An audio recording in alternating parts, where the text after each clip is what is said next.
네, 저기 김미호 교수님 모시고 방송 시작하도록 할게요. 네, 김미호 교수님 교수님, 잘 나와요? 네, 잘 나옵니다. 많이들 궁금해하실 텐데 김미호 교수님이 요번에 김능환 대법원장을 고소를 하셔서 제가 또 인터뷰를 들어가려고 급하게 또 전화 연락을 드려서 들어갔어요. 지금 뭐 여러 가지 자료를 좀 보고 계시긴 한데 얘기를 해보도록 하겠습니다. 먼저 그러면 이거부터 얘기할까요? 네, 그러니까 일단 잠깐 이제 뭐 시간을 끄는 차원에서 얘기하자면 먼저 가장 중요한 거는 로지스틱 함수에 대해서 교수님 의견을 듣고 싶고요. 그리고 그 외에 이번에 분당 득표 자료가 19일날 선관위에서 공개가 되면서 그거에 관련해서 사람들이 또 이렇게 올린 자료들이 있어요.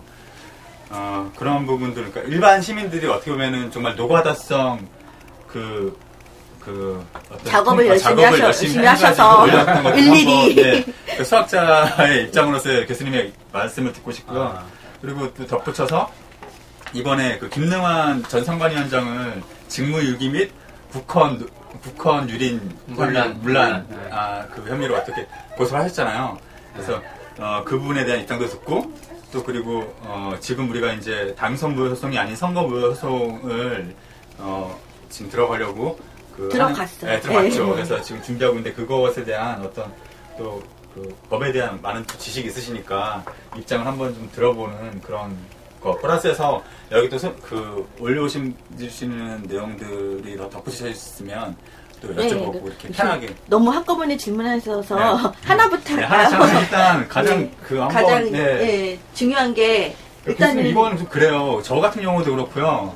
그러니까 그 문재인을 지지했던 사람들조차도 그러니까 지금 이번에 부정선거 그러니까 개표에 있어서의 부정의 논란에 대해서 일단 합리적인 그 의심에 의해서 우리들이 주장을 하고 있는 것이 아니라 어떤 일종의 막무가내식으로 정말 이치에 닿지 않는 거 가지고 주장을 하고 있다. 한마디로 말해서 로지스틱 함수가 그게 니네 허구맹랑한 것이다라고 얘기하는 사람들도 있다고. 그래서 지금 김명환 교수님의 의견을 듣고자 김명호 교수님 김명호 교수님의 저하고 전화 통화하셨을 때 구루터기님의 말씀은 되게 잘 알고 얘기하는 것이다 라고 얘기를 하셨지 않습니까?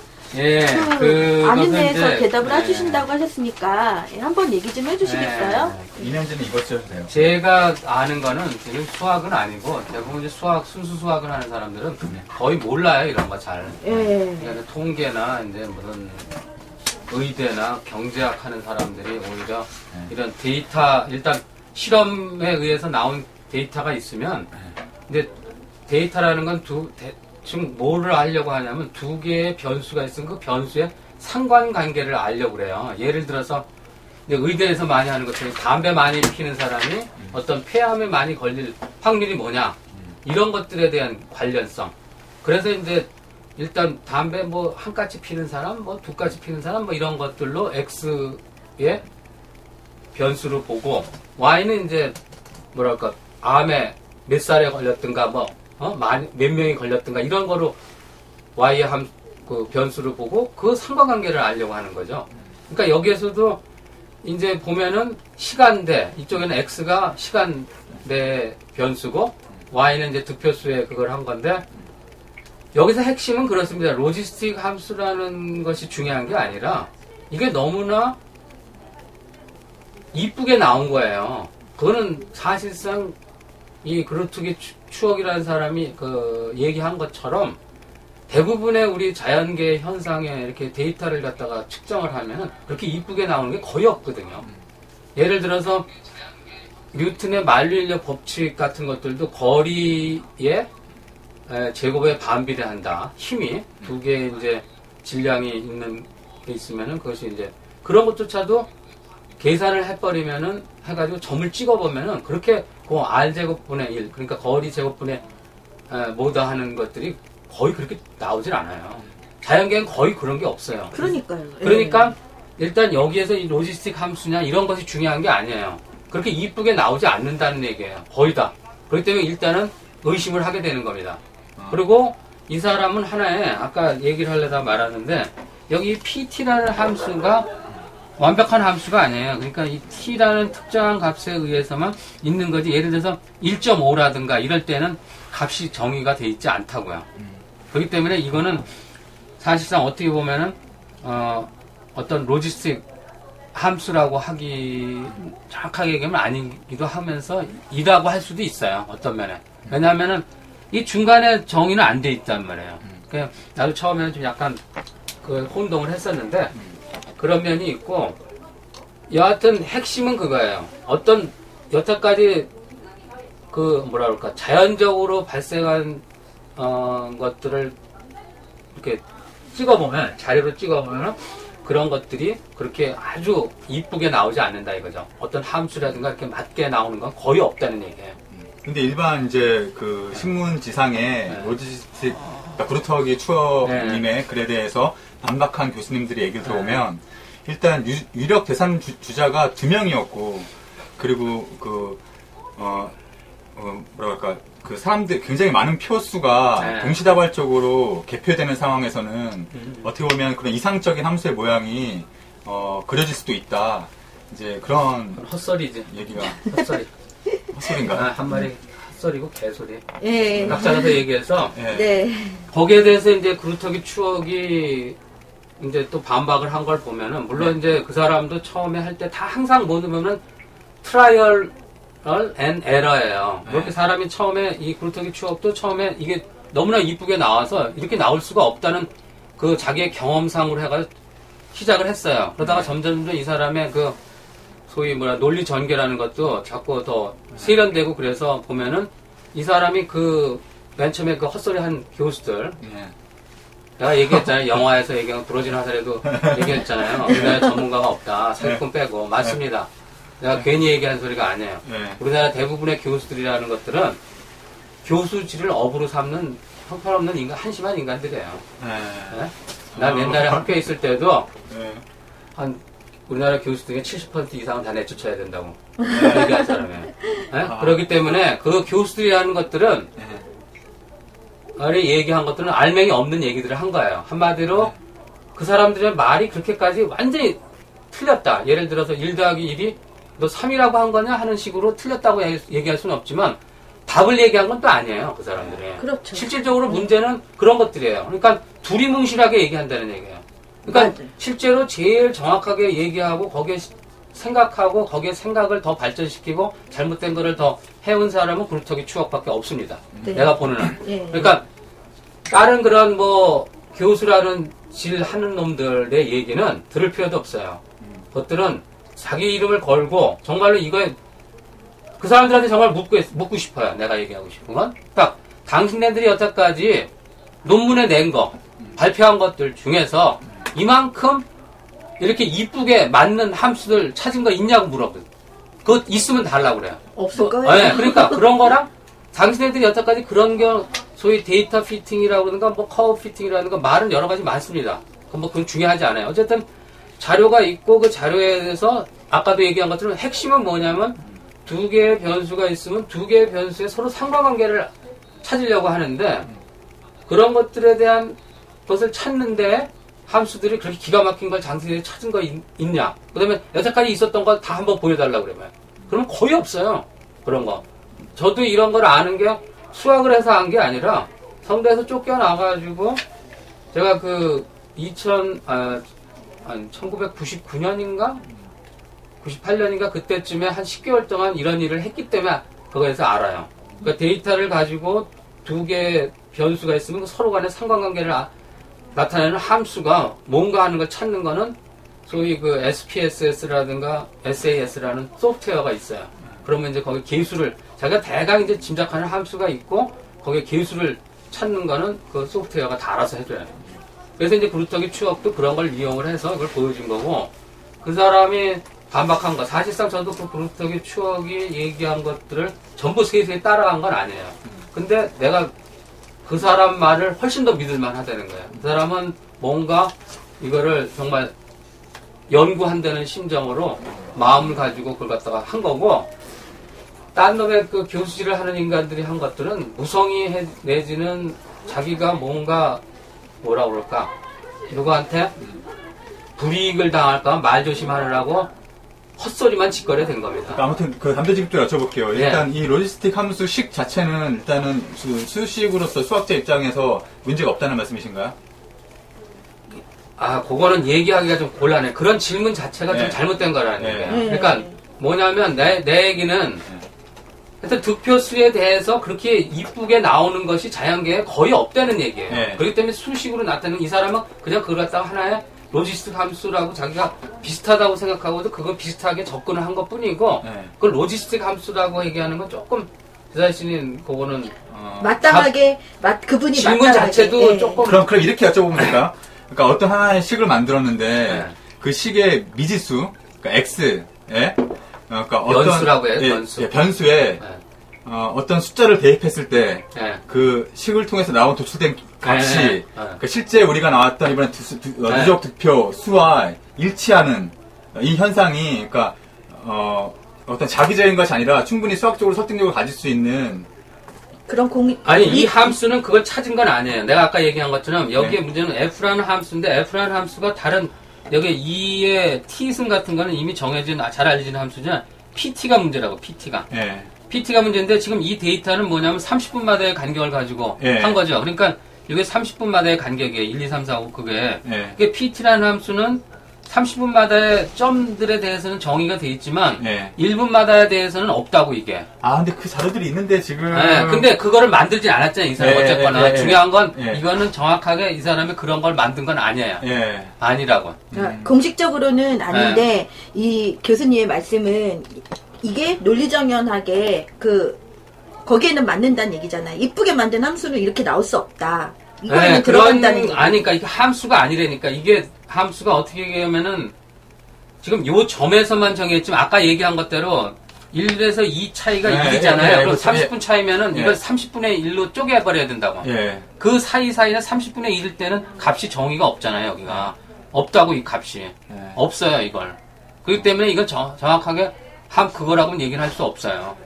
한 가지만 잠깐 얘기할게요. 그러니까 그 그루터기 추억님한테도 죄송하고 지금 방송을 보고 계신 분들한테 죄송한데 사실은 지금 저희가 인터넷이 지금 안 되고요. 또 하나는 그루터기 추억님이 최근에 올리신 그러니까 분당 자료를 보고 올리신 글들이 있어요. 근데 봤어요. 그것을 좀 더 이렇게 제가 프린트를 해왔어야 되는데 구체적으로 지금, 또 만드시면은 완전한 로지스틱 함수가 되지 않을까. 지금 여기의 핵심은 로지스틱 함수가 아닙니다. 내가 자꾸 얘기하지만 로지스틱 함수는 하나의 그냥 로지스틱 함수랑 비슷하게 생긴 모양이 생긴 거라는 거지. 중요한 거는 그 그루터기 추억이 발견한 중요한 사실은 이겁니다. 저도 처음에 이거를 봤을 때 느낌이 내가 프로그램을 짠다면 조작 프로그램을 짠다면 애초부터 박근혜가 이길 수밖에 없는 그런 식으로 짠다 이거예요. 그래서 대충 들어오는 그 표수가 어떻게 됐든 간에 예를 들어서 100표가 들어왔다. 그 100표가 딱 들어오면 거기서 무조건 50%는 무조건 박근혜한테 준다 이거예요. 그리고 이쪽에 48%는 문재인한테 준다는 거예요. 어떻게 들어왔건 간에. 예를 들어서 문재인이 80표가 들어오고 박근혜가 20표가 들어왔대도 그걸 그렇게 만든단 말이에요. 여기서 발표를 할 때 아웃풋을 그러니까 박근혜 50표? 문재인 40표라고 해요. 80표, 20표가 들어왔다고 하더라도. 그렇게 만들어 버리는 거예요. 그런 프로그램을 나도 짤 수 있어요. 나도. 그렇기 때문에 내가 그런 생각을 했어요. 그리고 실제로 나중에 그루터기 추억이 그걸 반박을 하고 그 다음에 이 사람이 1분 단위 거를 가지고 그 분석을 한 걸 보면 그런 의심을 당연히 갖게 돼 있어요. 뭐냐면 모든 게 상승이 똑같이 박근혜가 올라갈 때 문재인도 올라가고 그러니까 이미 이 사람들의 득표율은 정해져 있기 때문에 항상 같이 움직인단 말이에요. 이게 핵심이에요. 그럼 여기서 요거는 핵심 부분은 여기서 교수님이 말씀하신 거 딱 하고요. 그러니까 그루터기 추억님의 말씀이 허무맹랑한 건 아니다. 라는 얘기가 되는 거예요. 허무맹랑한 게 아니라 그 사람은 상당히 거기에 대해서 상당히 뭔가를 알고 진지하게 파헤쳐 본 거예요. 연구 수준에 가까운 겁니다. 그리고 다른 사람들 얘기한 거는 그리고 또 한 가지 제가 기억이 나는 게 딱 두 가지 이제 여러 가지 얘기들이 많은데 두 가지가 이제 그루터기 추억이 상당히 많이 했고 그 다음에 김태균 씨라는 사람이 많이 했어요. 근데 그 사람이 이제 관찰한 거를 보면은 하여튼 난 그 사람들이 얘기한 걸 믿고 그대로 하는 거예요. 그러니까 보면은 김태균 씨가 뭘 관찰을 했냐면은 대체로 그것도 이제 똑같아요. 아까 얘기한 것처럼 브루터기 추억도 그 사람들 지적을 한 것이 이것이 이렇게 같이 올라간다. 네, 같이 거의 일정한 네, 비율로 해서 네. 같이 일정한 간격을 조금 넓어지고 그거 하지만 이게 올라가고 내려가는 것들이 거의 비슷한 쪽으로 올라간다는 건 득표율을 정해놨다는 내 추측하고 맞다는 얘기예요. 그 다음에 김태균 씨도 지적을 한 게 그 사람이 뭐냐면은 쭉 이렇게 쭉 어떤 그러니까 데이터를 보니까 쭉 나올 때는 항상 그 율이 비슷하다가 어느 순간에 멈추다가 갑자기 올 때. 그러니까 그 사람 추측은 이게 아마도 뭔가 중단이 돼가지고 한꺼번에 나와서 내지는 그것 때문에 세세히 검사를 해서 나온 거다. 그거 상당히 믿을만한 난 추정이라고 봐요. 네, 그렇죠. 그러니까 예를 들어서 대구 달서구에서 박근혜 20, 박근혜 80%, 문재인 20%였는데 계속 분당 그 득표율이 그러니까 뭐 75대 25, 78대 22, 뭐 81대 19 이런 식으로 거의 80대 20에 가까운 그 쭉 득표율이 나오다가 중간에 갑자기 끊기고 매 분당 몇천 표, 많아야 2,000표 정도로 개표되는 것이 시간이 좀 끊겼다가 만 몇천 표가 될 때에는 갑자기 문재인이 30% 정도 가져가고 박근혜가 70% 가져가고 그러니까 이런 그런 패턴들. 네, 바로 그게 내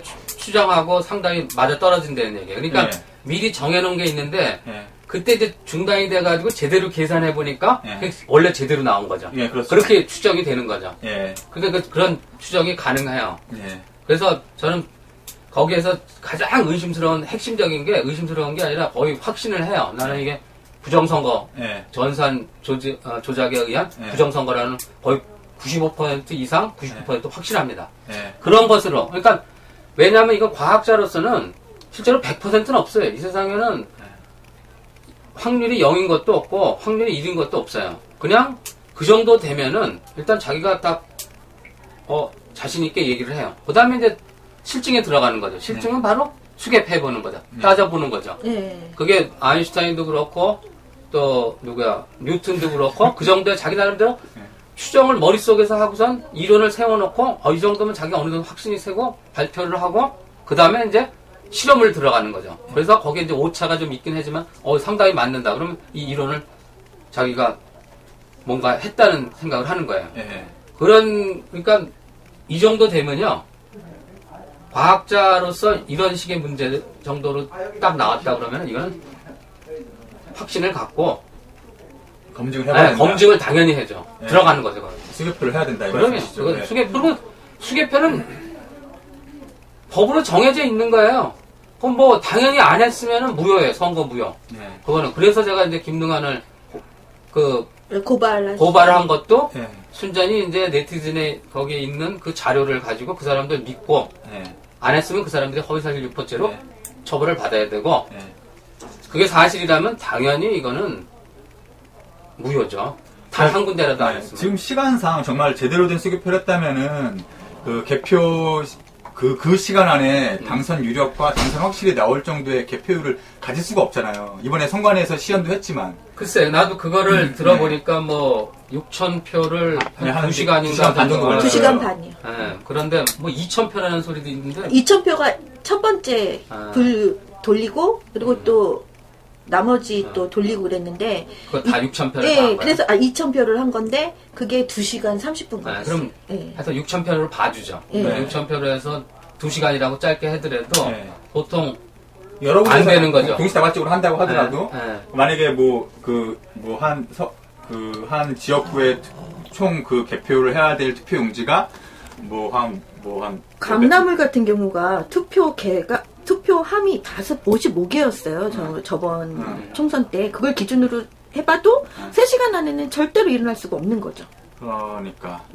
저는 나도 그냥 간단한 그리고 산수로서 여기 올라왔네요. 교육감 투표까지 했는데 이렇게 올라왔네요. 그렇죠. 그건 근데 서울시가 좀 늦게 했잖아요.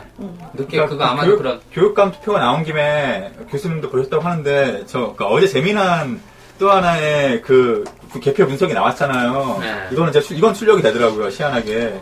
다른 건 구루터기님 건 안 되는데 이건 된다고 합니다. 근데 제 컵이 지금 어떻게 된 건지 모르겠는데 이건 됐어요. 그래서 이거는 이제 그 보궐선거와 그 대선이 같이 동시에 치러졌던 지역구에 대해서 분석을 한 건데, 이분의 논리에서 첫 번째 부분은 뭐냐면, 그러니까 그 예를 들어서 새누리당과 민주통합당, 그러니까 두 개의 선거가 있단 말이에요.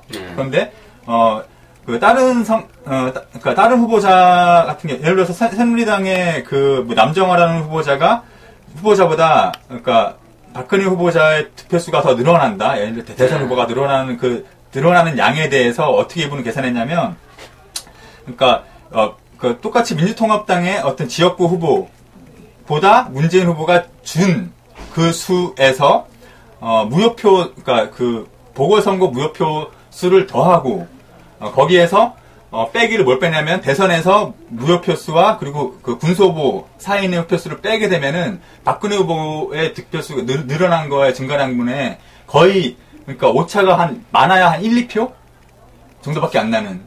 그러니까 제 추정, 이거 난 자세히 잘 읽어보진 않았지만, 앞에 읽어본 거에 의하면 이 사람의 얘기를 하는 것이 내 오해일 수도 있어요. 잘못 이해했을지 모르는데, 이 사람 얘기는 이 표가 저쪽으로 들어갔다는 추정이죠. 그러니까 그런데 그것이, 글쎄요, 그게 이 사람들은 따로 보궐선거하고 그럼 일단 먼저 분리하고 하지 않아요? 그러니까 정말 신기한 건데요. 이거 한번 비춰보시겠어요? 그러니까 제가 이분이 이제 이 분홍색으로 딱 정확히 떨어지는 부분을 계산하신 건데, 지금 새누리당 남정화 후보가 1270표, 박근혜 후보가 1455표, 그러니까 늘어난 증가분이 얼마냐면은, 빼게 되면은,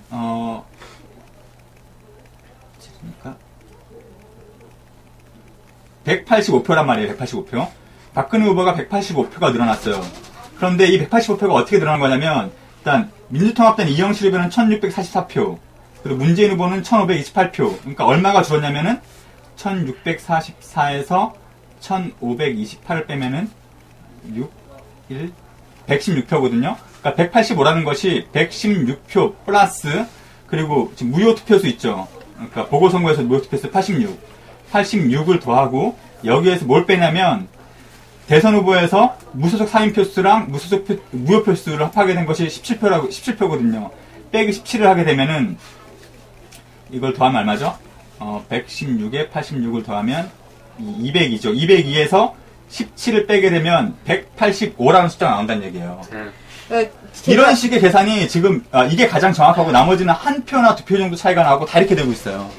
결국은 교수님이 말씀하신 대로 전자개표기 우리가 지금 지적하고 있는 이 문제도 있지만, 지방에서는 따로 이렇게 그러니까 수학에 대해서 모르는 사람들이 그러니까 이번에 분당 개표, 전국적인 분당 개표 자료를 갖다가 선관위에서 공개를 했으니까, 남들은 그러니까 노가다식으로 그냥 계속 계산을 해본 거예요, 지금 이게.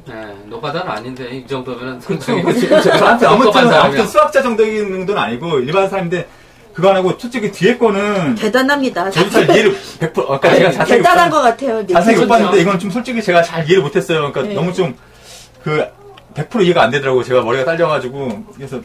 제가 보기에는 이런 것 같네요. 지금 말씀하신 김명호 교수님이 말씀하신 것처럼, 전자개표 가지고 지금 말씀드렸던 로지스틱 함수나, 여기서 지금 올라온 쌍둥이 곡성, 이런 얘기들은 타당성이 근거가 있다 얘기를 해주셨고, 이렇게 열심히 이의를 제기한 거에 대한 것은 당연히 조사할 필요가 있죠. 중요한 대선에서 그거 하는 거니까. 그리고 이 부분 같은 경우는 지방 곳곳에서 이거는 좀 특수한 데잖아요. 이런 데서는 이렇게도 할 수 있다라는. 모든 보궐선거가 다 이래요. 여기 이제 하나만 잡은 거고요. 보궐선거와 대선이 일어났던 모든 지역들이 거의 이런 패턴을 보인다는 게 이분의 주장이에요. 물론 저도 이분의 주장만 봤지 다 확인하지 않았어요. 어젯밤에 올라온 글이기 때문에. 그리고 타당성을 이렇게 갖고는 뒤에 거 굉장히 설득력이 있어 보이는데, 솔직히 제가 제 머리로 딸리더라고요. 이해를 하는데. 나도 읽어보다가 말하는데, 문제는 이런 거는 다음 문제예요. 실질적으로. 그리고 이제 여러분들도 방송을 하려고 그러면은 듣는 사람한테 설득을 해야 되잖아요. 이런 거 설명해봐야 금방 다 와닿지 않아요. 가장 중요한 건 어쨌거나 이 대선에서 나온 것들은 상당히 조작 가능성이 굉장히 많다. 나는 거의 확신을 해요. 그런 것처럼 그렇게 간단하게 가야 돼요. 그리고 수개표. 이거 법에 있는데 그걸 요구를 하는 거다 이거야. 그렇게 얘기하지 이거를 설명하려고 하면은 너무너무 복잡해지고 그 다음에 또 저쪽에서 반대 의견을 내면은 거기에 또 이해 못할 헛소리를 또 해놔요 얘네들이. 그러면 제3자가 들을 때는 헷갈려요. 저쪽에 이런 얘기고 저런 얘기예요. 그렇게 하지 말고 중요한 거는 어쨌든 그 수개표 예. 여기를 강조를 해야 돼요. 수개표는 해야 돼요. 예, 수개표는 당연히 해야 돼요. 그거는 당연히 해야 되고. 아니, 제가 그러니까 가장 큰 이유 중에 하나가 이렇게 그 인터뷰를 잡은 이유 중에 하나가 아까도 말씀드렸듯이 야권 지지자들 내에서도요.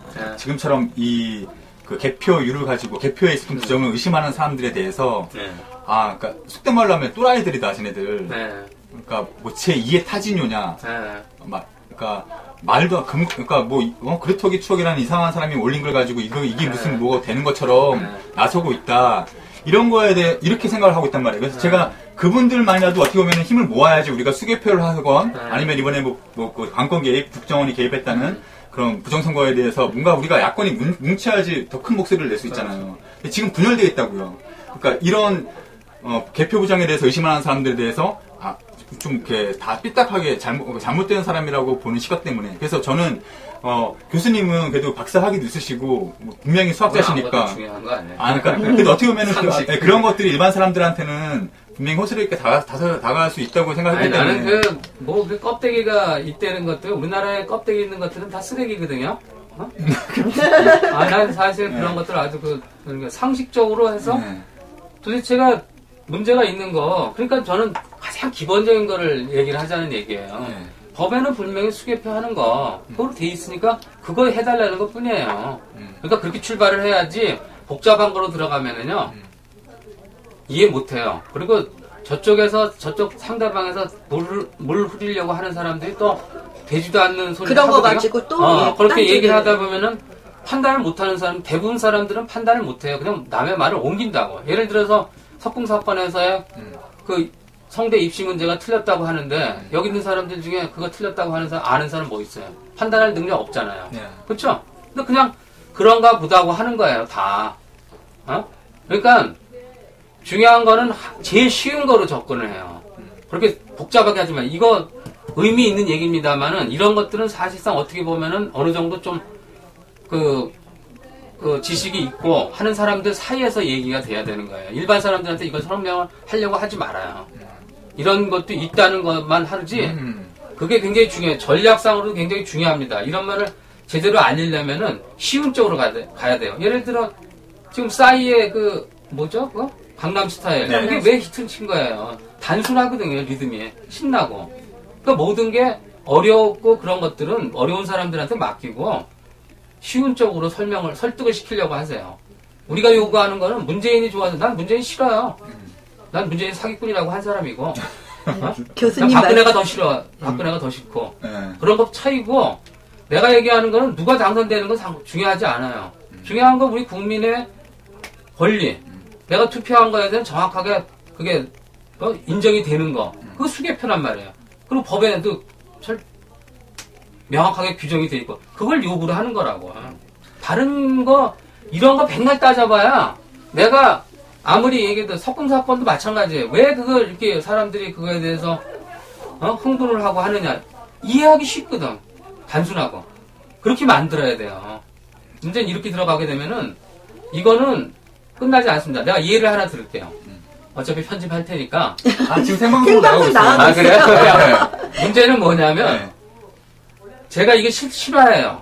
그 보면은 전라도 어쩌 쪽에 대학교 수학과 교수들끼리 싸움이 붙었어요. 뭐 가지고 싸움이 붙었냐면 3 이상이 3이라고 하면은 3이 속하느냐 안 속하느냐. 3 이상이라고 하면 네, 3 이상일 때 속하지 않나요?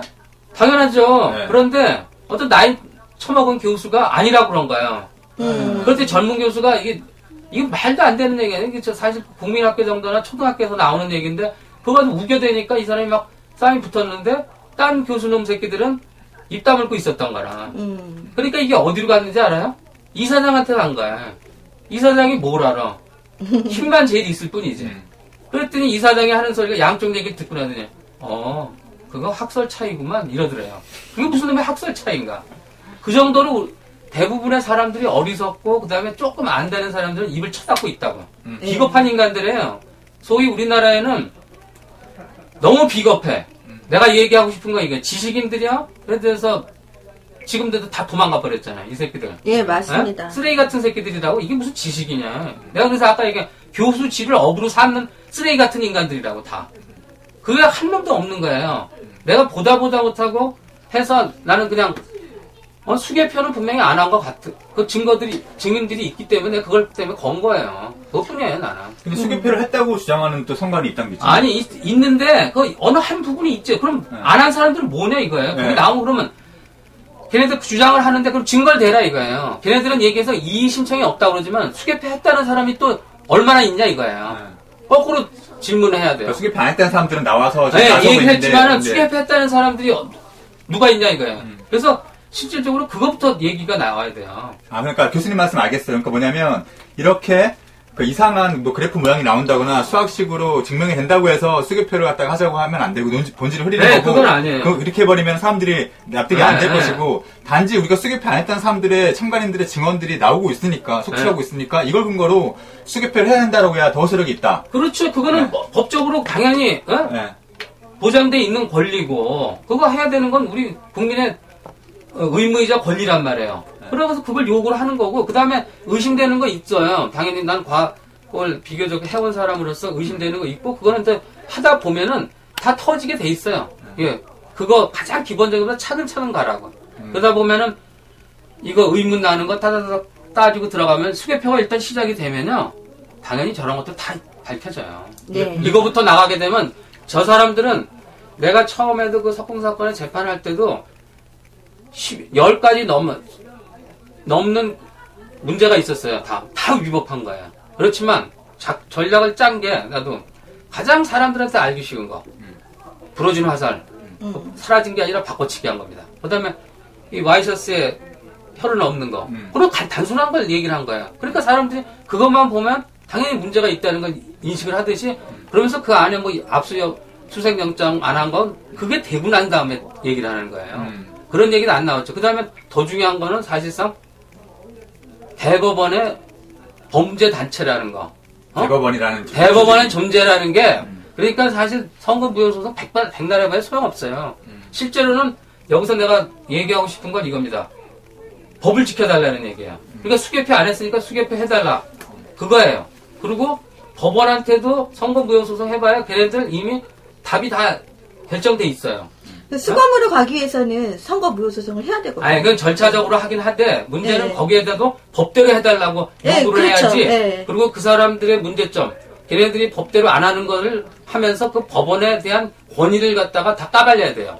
그걸 하지 않으면 절대로 못 돼요. 교수님 한 가지 여쭈고 싶은 게 있는데요. 그러니까, 일단은 흥분하게 되네. 개표 부정을 의심하지 않는 분들은 많은 야권 지지자들도 마찬가지로 그 전자개표기의 그 오류라든지 조작 가능성에 대해서 일단 의심하지 않고요. 또 하나는 수개표라는 것 자체가 법조문에 있는 것이 아니라 선관위 매뉴얼이 아니에요. 그거 아니에요. 티퍼님의 말을 좀 제가 좀 덧붙이자고 하면 이 전자개표기가 알고 있는 사람들이 많아요. 우리가 시민들이 몰랐을 뿐이고. 그러니까 그런데 그 사람들 알고도 모른 척하는 부분이 많다고 저는 봅니다. 그러니까 아무튼 일단 어떻게 보면 진보 진영에서 전자개표기를 처음에 도입을 했었고. 그러니까 그 사람들이 뭐가 있냐면요. 이런 것들이죠. 저는 또 확실히 난 의문인데 그런 것들이 왜 그런지는 잘 모르겠는데 대충 이런 거라고 봐요. 사실 남을 갖다 비난을 하려면 일단 자기 자신의 잘못이 없어야 돼요. 자기가 잘못이 있으면은 못하는 거예요. 예를 들어서 전에 이명박이 정권이 들어서 가지고 그 각 기관장들 내쫓았잖아요. 법적으로 노무현 정권에서 그 사람들은 법적으로 그 임기를 보장을 했음에도 불구하고 근데 그 대부분 다 쫓겨났어요. 쫓겨났어요. 그게 뭐냐면은 결국에 이 사람들이 다 잘못이 있기 때문에 들추기만 하면은 너 안 나가면 곱게 내가 좋은 말 할 때 안 나가면은 네 비위 사리를 들추겠다 이런 협박을 하니까 다 통한 거예요. 그게 옛날에 뭐 코난 도일이 영국의 그 런던에 유명한 사람들한테 편지 보내서 야 큰일 났다 탈려났다 어디로 모여라 그랬더니 거기에 기차 정거장에 주르르 사람들이 모였다고 그러잖아요. 그런 것처럼 중요한 건 사람들이 다 그렇게 민주당 이 국회의원 놈들도 마찬가지로 대부분 다 썩었단 말이에요. 그러니까 자기네들도 나름대로 부정선거는 여태까지 없은 적이 없었죠. 한마디로 투표함 바꿔치기하고 거기다 무더기 표 집어넣는 거는 한 번도 없었던 적이 없죠. 내가 뭐 감히 이렇게 그렇죠. 얘기할 수는 없지만은 네. 당연히 사람들이 공공연한 비밀로 알고 있었지만 이번에는 좀 다르다는 얘기예요. 네. 이게 바로 전산 조직에 의한 그 의심이 굉장히 많다고 농후하고 난 거의 확신을 하거든요. 이게 달라서 나도 얘기를 하는 거지. 네. 그 전에 그런 것들인데 문제는 보면은 다른 사람들도 그렇기 때문에 자기네들이 얘기를 못 하는 거예요. 자기가 뭔가 얘기를 하게 되면 자기가 그 다음에 자기한테 화살이 집중적으로 표적이 돼가지고 그렇기 때문에 못 하는 거지. 그리고 사실상 우리나라의 큰 문제점이 뭐냐면 바로 전문가가 없다는 게 문제입니다. 전문가가. 다 대부분 사기꾼이고 그걸 학자도 마찬가지예요. 학자라고 하는 애들도. 그러니까 우리나라에서는 보면 전문가라는 인간들이 어떤 줄을 타가지고 부정이라든가 더럽게 해가지고 올라간 놈들이 대부분이란 말이에요. 그러니까 얘네들도 함부로 얘기를 못하는 거죠. 그러니까 외국에서는 어떤 전문가라는 사람한테 그거 해서 그 사람이 딱 얘기를 하면 대부분 그 사람들이 아는 사람이면 믿어요. 자기가 모르는 거라도.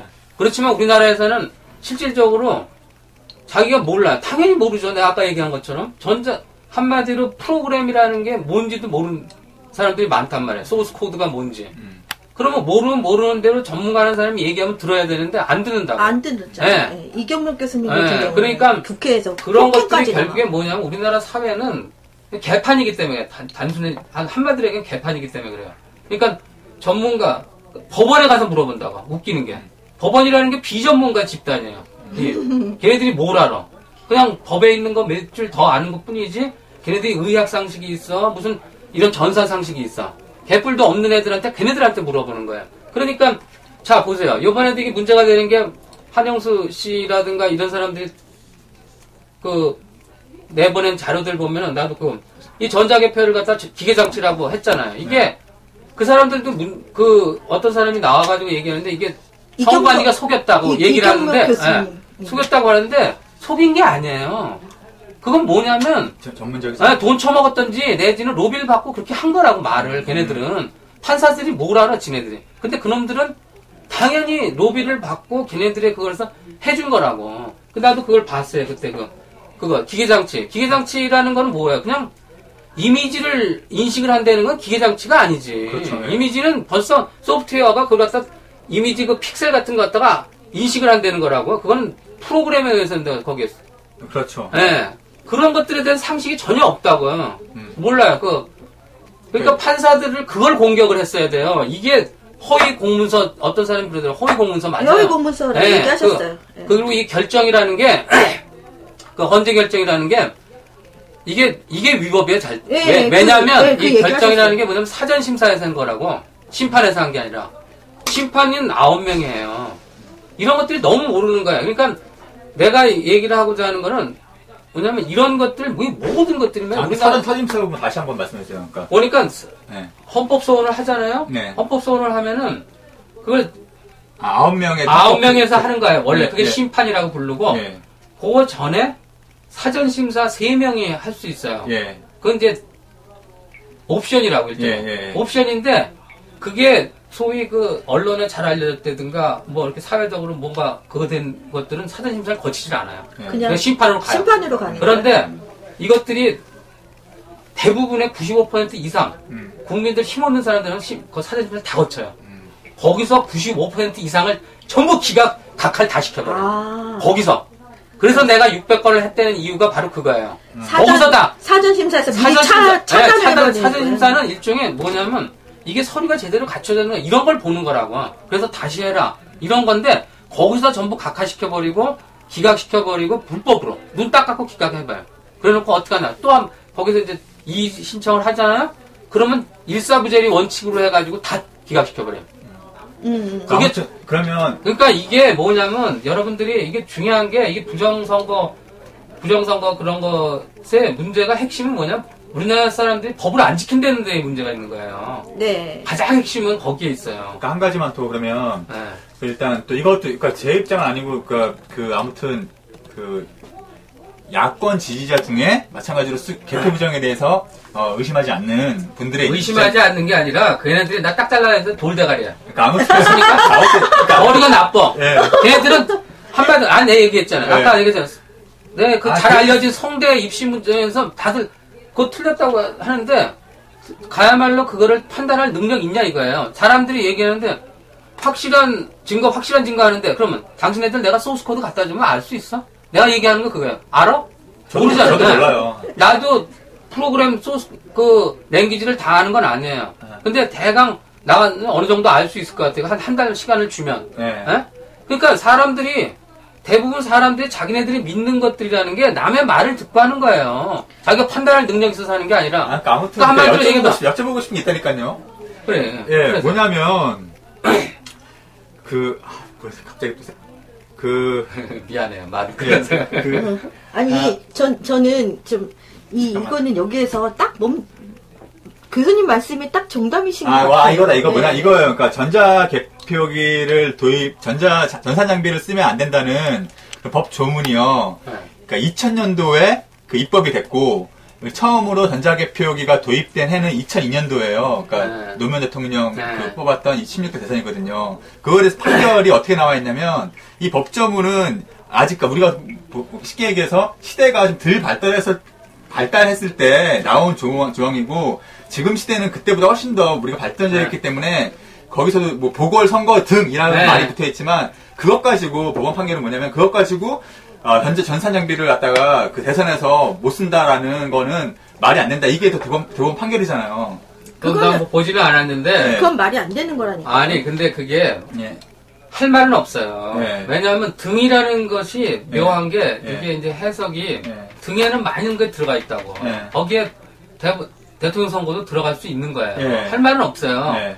원래 그러니까 나는 그것 때문에 나도 좀 찾아봤는데 문제는 그때 그 법을 만들었을 때 당시에 보궐선거 등이라고 했을 때 그때 검토 의견이 있을 거예요.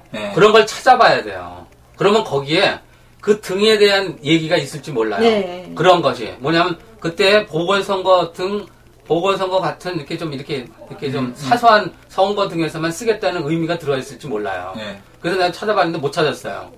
그러니까 사실은 그 법을 맨 처음에 만드는 취지라든가 그럴 때 처음 심사를 올렸을 때 그 밑에 각 소위원회 밑에 검토하는 사람들이 있어요. 국회에서 그런 거를 찾아봐야만 막은 거예요. 그걸 찾아보려면 또 한 가지 뭐냐면 수개표라는 게 이게 이제 법 조문에 있는 내용이 아니라 있어요.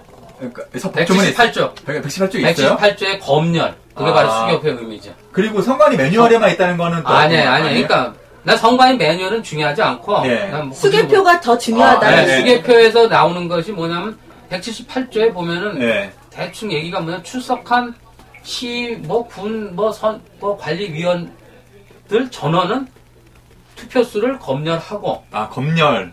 이게 검열이 말이 수개표죠, 당연히. 그래서 통할까? 아니 그게 통할 때가 아니라 수개표지. 그래서 선관노조 위원장님이 이 얘기를 저도 물어봐서 저도 이 얘기를 했었어요. 수개표란 말 없지 않느냐 그랬더니 이게 그 뜻이기 때문에 다 통한다 이 얘기 하셨어요. 그리고 그 다음에 그러니까 그 사람들의 매뉴얼에도 두세 개씩 그런 얘기를 하는 거지. 이번에 또 시간에서 이렇게 한 거고.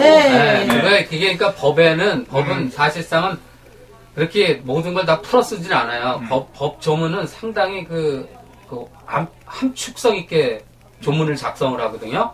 그렇기 때문에 어떤 것들이 그거 할 때는 그 밑에서 이렇게 시행령, 시행규칙에서 하고 더 나아가가지고 지침 같은 데서 설명을 더 해주는 거예요. 그러니까 바로 수개표의 그거는 바로 검열이에요. 검열을 뭘로 해? 그 전원이 뭘로 검열을 해? 그 사람들이 전자개표로 하는 건 아니잖아. 전자개표로 하는 게 아니라고. 전자개표는 일종의 보조수단이라고 또 누구야, 얘네들. 178조에 또 있어요. 헌재들이 했고. 오케이. 그럼 여기 네티즌들 올린 질문 같은 건 없나요? 지금 너무 많아서, 잠깐 좀 쉬었다 가요. 그거는 제가 한 가지 더 붙여서, 아까 등이라고 하는 부분에 있어서, 선관노조위원장님이 그 안에 깊숙이 들어가셨기 때문에 아까 김명호 교수님이 말씀하신 것처럼 그 작은 그 상태 조직 사전 검열 얘기하셨듯이 거기에서 내용이 더 중요하다고 얘기하듯이 이게 검토하는 거. 예, 검토하는 거에서 국제적. 보궐선거에만 쓰도록 딱 규정을 해놔서 이게 조작이 가능한 거기 때문에 막아놓은 거를 못하게 되니까 투표 불리기로 기계라고 하면서 사용하게 된 게 그것 때문이에요. 그러니까 등에 너무 연연하지 마세요. 오케이. 아무튼 저는 그러니까 아무튼 하도 시달리고 네, 사람들이 그런 걸 갖고 자꾸만 이렇게 말을 만들어서 못하게 하는 당연히 거예요. 그게 이제 그러니까 그 아마도 한영수 씨가 더 잘 알겠죠. 네, 그리고 이제 문제는 그런 것들도 꼼짝 못하게 그런 문서가 있어야 돼요. 문서로 하셨어요. 그러니까 문제가 저쪽 사람들이 있잖아요. 거짓말을 하려고 하는 사람들은 제가 책에도 얘기했지만 터진 주둥에서 나오는 대로 짓거립니다. 그냥 그때. 그러니까 이쪽에 가서는 이런 소리하고 상황이 달라져가지고 자기가 딱 그 궁지에 몰리잖아요. 그럼 그때 그 사실을 모면하기 위해서 그냥 나오는 대로 짓거려야 돼요. 그런 사람들이에요. 그러니까 근데 문제는 아까 얘기한 것처럼 등은 그럴 수도 있다는 얘기예요. 하지만 아까 얘기한 것처럼 한영수 씨가 그걸 갖고 있다면은 그게 제일 확실한 겁니다. 네. 그런 문건이 거기에 검토 취지라든가 이런 데 보면은 상당히 그런 것들을 왜 이런 법을 만들게 되고 이걸 어디에 사용하는 걸 구체적으로 많이 써놔요. 제 영상에 서류를 가지고 다 보여준 게 있습니다.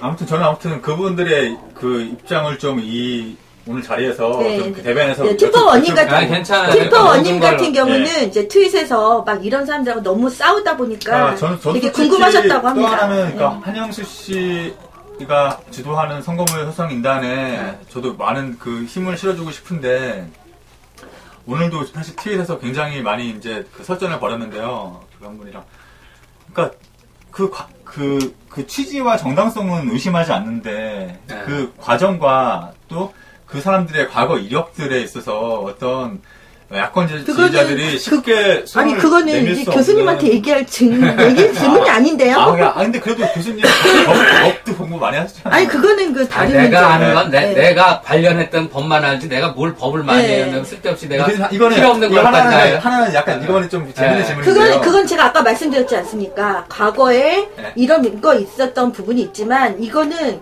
그 자료를 주고 그랬던 부분인데 이제 와서 이 한 분은 똑같은 말만 전적 개표에 대해서 10년 동안 싸우셨던 거라고 그것만 보시라 그랬잖아요. 그 사람이 뭐 난 과거에 뭐를 했던가는 뭐 관심도 없고 그다음에 뭐 특별히 뭐 나온 것도 별로 없던데 뭐 단지 뭐 자료를 그냥 그때 얘기하신 분들한테 그리고 취향이라는 게 보니까 사실상은 나도 그 개표기에 대해서 내가 감옥에 있을 때 그거 가지고 얘기한 사람이 있었어요. 이재진 씨라고. 이재진 씨가 와가지고 면회를 와가지고 얘기했는데 사실 그때 내 코가 석자인데 남의 걸 쳐다볼 여유도 없었고 그랬는데 이번에 보니까 실제로 상당히 이게 심각한 문제고 그 이재진 씨가 이제 무슨 동기로 그런 일들이 이제 시작을 했는지는 잘 모르겠어요. 저도. 그런데 그런 게 중요한 게 아니고 어쨌든 모든 사람들한테 우리 모든 개개인의 국민들한테 해당되는 사항은 우리의 그 의견들이 무시되지 않고 그걸 바라는 거죠. 그러려면은 우리 표가 제대로 반영이 됐느냐 그걸 확인을 하는 게 제일 중요한 그거밖에 없어요. 그리고 이제 이번 선거를 통해서 문재인이 확실히 찌질한 인간이라는 게 확실히 증명이 된 거고. 당선면에서. 그러면 그 사람은 그러니까 다 민주당이 형편없는 당이라는 게 하나의 성과죠. 그거 확실히 아는 거. 그러니까 당선 변성 갖다가 나서지 않은 나서지 않은 게 아니라 그것조차가 중요한 게 아니에요. 저는 문재인 그 사람이 자기가 안 될까봐가 아니라 이거는 사람이 먼저다 국민을 위한다고 했었으면은 자기는 자기가 대통령이 되는 욕심보다는 이건 전체 국민을 위해서 이 민주주의, 법치주의를 확립하기 위해서 나섰어야 되는 거예요, 이거는. 저도 공감하고 있어요. 그건 당연히 했어야 되는 겁니다, 이거는. 그건 누구의 눈치를 볼 게 아니에요. 처음부터 끝까지 문재인입니다. 민주당이 아니라. 왜냐하면 민주당은 서로 미룰 수 있지만 문재인은 자기가 혼자 결정하면 끝나는 거예요. 그걸 누구든지 그걸 욕할 수 있는 사람은 아무도 없어요. 그런데도 불구하고 그 사람 안 했다는 거는 배신자예요, 국민의. 이 사람은. 나 아주 거기에 굉장히 분노해요. 많이 분노합니다. 그러니까 저는 그 문재인 후보 양산 자택까지 가서 아무튼 쳐들었다가 욕을. 근데 그 멍청하게 또 그걸 또 문님이니 달님이라고 하면서 문님을 다치게 하지 않겠다고 하는 사람들은 도대체 뭔지 모르겠어요. 옛말에 말이죠. 아끼다 똥 된다고 하는데 도대체 문재인 아껴서 어디다 쓰려고. 대통령도 못 시키면서 어떻게 하려고. 글쎄 말해서 웃기는 사람들이에요, 도대체가. 저도 달림이라고 썼는데, 달림 지키자 이렇게 했는데. 네. 뭘 지켜서 뭘 어떻게겠다는 저는 제가 생각했던 건 달림을 지키는 거는. 아니, 그 사람이 나서서 움직이는 힘을 보여주는 거지. 이렇게 나서지 말라고 이렇게 그러니까 막. 뜻은 다 똑같아요. 네. 근데 아무튼 그렇게 지금 많이 분열돼 있어요. 분열된 게 아니다. 그러니까 힘을 못 내는 거예요. 이게, 그러니까 그런 것들도 실제로 만약에 무슨 운동을 하려면은 말이죠. 사실은 제일 중요한 게 안에 있는 적부터 처벌해야 돼요. 그게, 모든 게, 공자도 노나라에서 이 사람이 노나라에 처음에 일종의 법무부 장관이라는 벼슬을 하게 됐었는데, 거기서 다 서로가 개개인에 대한 욕심이 있거든요. 서로 이렇게 싸워요. 근데도 이제 그게 어느 정도의 균형을 유지하면 되는데, 거기서 이렇게 싸움을 붙여요. 갖고. 그렇죠. 네, 그런 사람도 있어요. 그런 사람을 소정면하는 사람이 있었는데, 공자가 굉장히 관용이 있고 그런 사람인데, 그 사람은 딱 찍어놓고 그냥 그 자리에서 처단해버렸어요. 그러니까 그게 싹 없어져 버리는 거예요. 그러니까, 어디든지요, 사람의 모임이 있으면 거기에 이상한 소리 하는 사람도 있습니다. 그러면 거기서 딱 보고선 어떤 의견을 내는 건 좋아요. 당연히, 그거는 다 받아들이는 게 아니라 듣고 거기서 안 받아들일 거 안 받아들이고, 그건 정말로 그래서 지도자가 중요한 거예요. 리더가 그런 걸 판단을 해서 딱딱 정리를 하고 한쪽으로 몰아서 가게끔 해야 돼요. 그런 것들이 상당히 쉬운 게 아니죠. 네. 근데 거기서 휩쓸려가지고 그렇게 되면 안 돼요. 뭔데, 주목 좀 드릴 만한 질문. 여기 지금, 오늘 김명호 교수님 만나기도 힘드신 분이시지 않습니까? 질문 좀 올려주십시오. 질문 올려주시면 또 제가 말씀드리도록 하겠습니다. 많이 힘들지 않으세요?